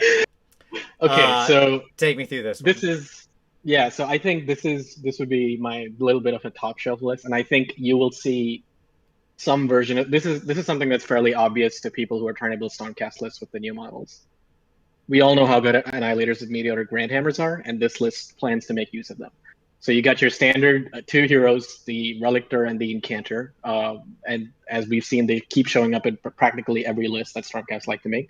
The Imperatant, because he pairs well with the Annihilators, Vanguard Raptors, and then just some basic screening units and board presence units like Prosecutors, Liberators, and Aether Wings for the Hero Face Thunderbolt Volley +1 to hit. The idea with this list is extremely simple. You essentially hammer them with Vanguard Raptors, and each turn, sometimes 2 in a turn, you drop your Meteor or Grandhammer 7 inches away, and you charge and delete whatever it is.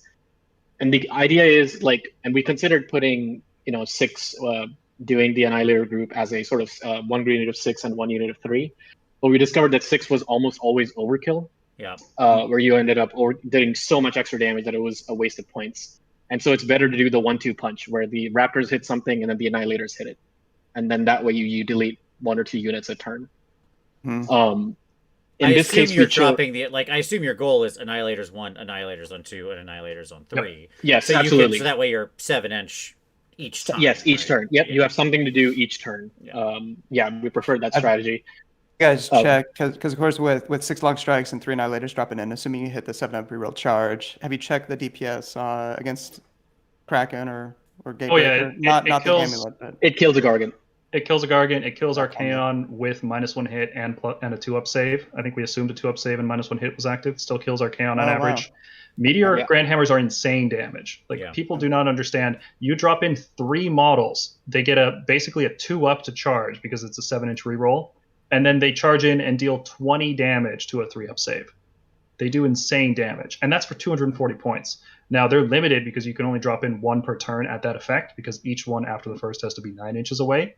But with this list, you have a castle set up in the corner, shooting out with long strikes every turn, and as they're coming towards you, you're just dropping nukes on them with these Grandhammers every turn. Right. And those nukes, like Vince mentioned how good the Vexillor was for its effect to do mortal wounds to other things, that's a 10-inch effect for mortal wounds. So you're going to be peppering mortal wounds on other units while this is happening. So you're already doing the work for the other Annihilators that are about to land, which makes this good in my opinion. The general is the Incanter. We took Lightning Blast in this case because, well, like Paul said, you're going to be deployed in a corner at the back just shooting with long strikes, and Lightning Blast has like an unlimited range to just do D3 mortal wounds to something. So that's just helpful. Master of Magic, because in case I want to cast Mystic Shield, I want to be able to reroll it, and Mirror Shield to protect it. Translocation isn't as important for this list. I mean, it's good to be able to translocate your Raptors, but it's not something your entire strategy is going to depend on to where you need High Priest. Like, the 2-up, I think, is reliable. Like, it's worth it to take that chance. And we gave him the Arcane Tome with Thundershock in case there's ever a scenario where we need to translocate himself and then cast Thundershock on something. Or in like that 18-inch bubble, and then when your Annihilators land and they're hitting something, and if they get hit by something that's next to them, they might be on a -1 to wound, which gives the Annihilators a better chance. The Knights Excelsior trait actually works out really well because Annihilators natively wound on 2s. Well, the Grandhammer ones do anyway. So if they get the +1 to hit, you're talking about 2s and 2s, which isn't going to happen a lot against like a lot of the Gargant lists or like a very single monster heavy focus lists. But, you see Ironjaw's lists, and they're trying to run a single Maw Crusher and 2 groups of 6 pigs. And, hey, I want to hit pigs with 2s and 2s -2 rend 3 damage. That sounds great. That sounds wonderful. Yeah. There's some others. How are you dealing with the like, obviously, so the picture that I didn't include, and it was a good picture, showed just how much of the board can be blocked by Palisade. Like, if you corner the Raptors and you have the Palisade, like, I mean, it is an insane amount of the board that basically you're blocking off from line of sight. How are you navigating it for your own unit shooting over it then? Are you putting it up defensively and then getting rid of it, that kind of thing? So I'll just quickly introduce this, but I'll let Paul take over the explanation because he's far better at doing this techie stuff. This is a secret bit of tech included because Lumineth Foxes are a problem. And it's to help Raptors survive longer against that, and potentially even melee Alpha Strikes that just want to reach out to the Raptors. Sure. And Paul, you want to take over the little techie explanation? Yeah, sure. Before we get super techie, let's talk about the Prosecutors in this list. Sure. Because we went back and forth about whether to include more Liberators or bring in some Prosecutors. All our battle line slots are filled, so Liberators don't have that additional value. But this is a castle. You do want screens. And we felt that Prosecutors, in addition to just fitting the points well, they can charge in alongside the Grand Hammers, eat and unleash hell from something that you actually care about eating the unleash hell from, with their 3d6 charge, and then you don't care what they do. That's all. That's the only reason they exist, is to eat that unleash hell. And they're also just a screen. They take up a fair amount of space, about the same amount as 5 Liberators. So that extra utility, instead of taking Liberators in this case, comes in handy because you are trying to do deep strike charges. So that's exactly where a unit like this comes in. Yeah, with their wing to wing spread on the 3 inch, it's almost 10 inches from side to side of the base. Yeah, it's pretty much like having a Liberator squad in terms of zone denial.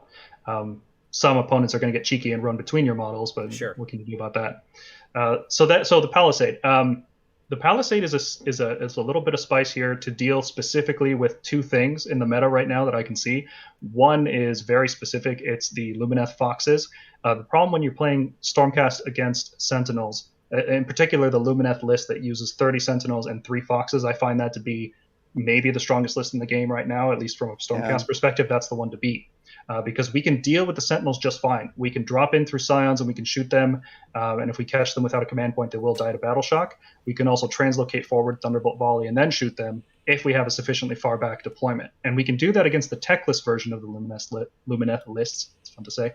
But against the 3 Fox version, we immediately lose our Raptors as soon as we make that maneuver. So the Palisade in this inclusion is to create a situation where you can Thunderbolt Volley to kill a Fox, and then Palisade in front of your own Raptors in a V formation, kind of like this, where you have the 40 mil base at the back and then all the other guys standing in front. And it creates what we like to call the John Cena triangle, where nothing can see you. And it covers a huge amount of the board if you deploy it all the way at the back of the board. And in particular, if you put it next to a piece of cover, it is almost impossible to see your Raptors. So you do give up their shooting that turn, but you don't get shot. You get another round of shooting, because in your turn, you can re-roll Dispel It. You can just teleport your guys away from it, or you can just move away from it. Sure. Like, it's not that big, right? Yep. So this is in particular to deal with Lumineth Foxes, because they, even with their 24-inch move, they just won't have the ability to get all the way around, given how the angles work out and how much distance this takes up. The other thing the Palisade is in here to deal with, you can move through endless spells, but you can't move on an endless spell. You can't finish a move. And that includes charge moves. So all these crazy Ironjawz lists that are trying to do 5 different teleports and then moving in the hero phase and then charging you normally, none of that works because you have a Palisade in the way. And they can't be in range to dispel it at the start of the round 1, because you've cast it out of their range. Because you don't care how far back you play. You know they're going to charge you. So you sit at the back of the board in the corner, out of their dispel range. They might teleport into range to dispel it the next turn, but that first turn, they're not going to be in range to dispel it. So it buys you an extra turn, which is beautiful. And that's actually why we took Master of Magic in this list instead of High Priest. I would rather re-roll the Palisade and re-roll a few other things with that, especially dispelling your own Palisade. It comes in handy as well. Sure. Yeah. Palisade still a 5? Yes, I believe. Yes. I believe it is. Yep. It used to be a 6 in second, and they made it easier. So it's super easy to dispel, right? But every list except for Seraphon will be out of range to dispel it if you do this correctly. I'm hoping to feature a version of this list, maybe this exact list, in our upcoming battle reports, which TBD when that happens. But we definitely want to show this off because it is really techy, but it is really cool. And I think it gives Stormcast the extra edge they need in order to be capable of beating everything in the meta. Yeah. Nice. Exciting. I like it. Cool, guys. All right. Tyler, any Great final list. thoughts on this? Yeah, these are great lists, guys. I really appreciate it. It's like Tyler and I did not make any lists because I was like, I saw these and I was like, nah, nah, we're good. Paul and Regant got us covered. Thank you, gentlemen, so much for coming on tonight. Yeah, this has been an amazing show. It really appreciate has. Going into deep dive. Yeah, Yes. a lot of good information. Like I one of the things I'll say is that what I value in people who comment on the quality of stuff is when they display like a sort of deep critical thinking about it, right? And don't just sort of fly off into into very half thought out responses.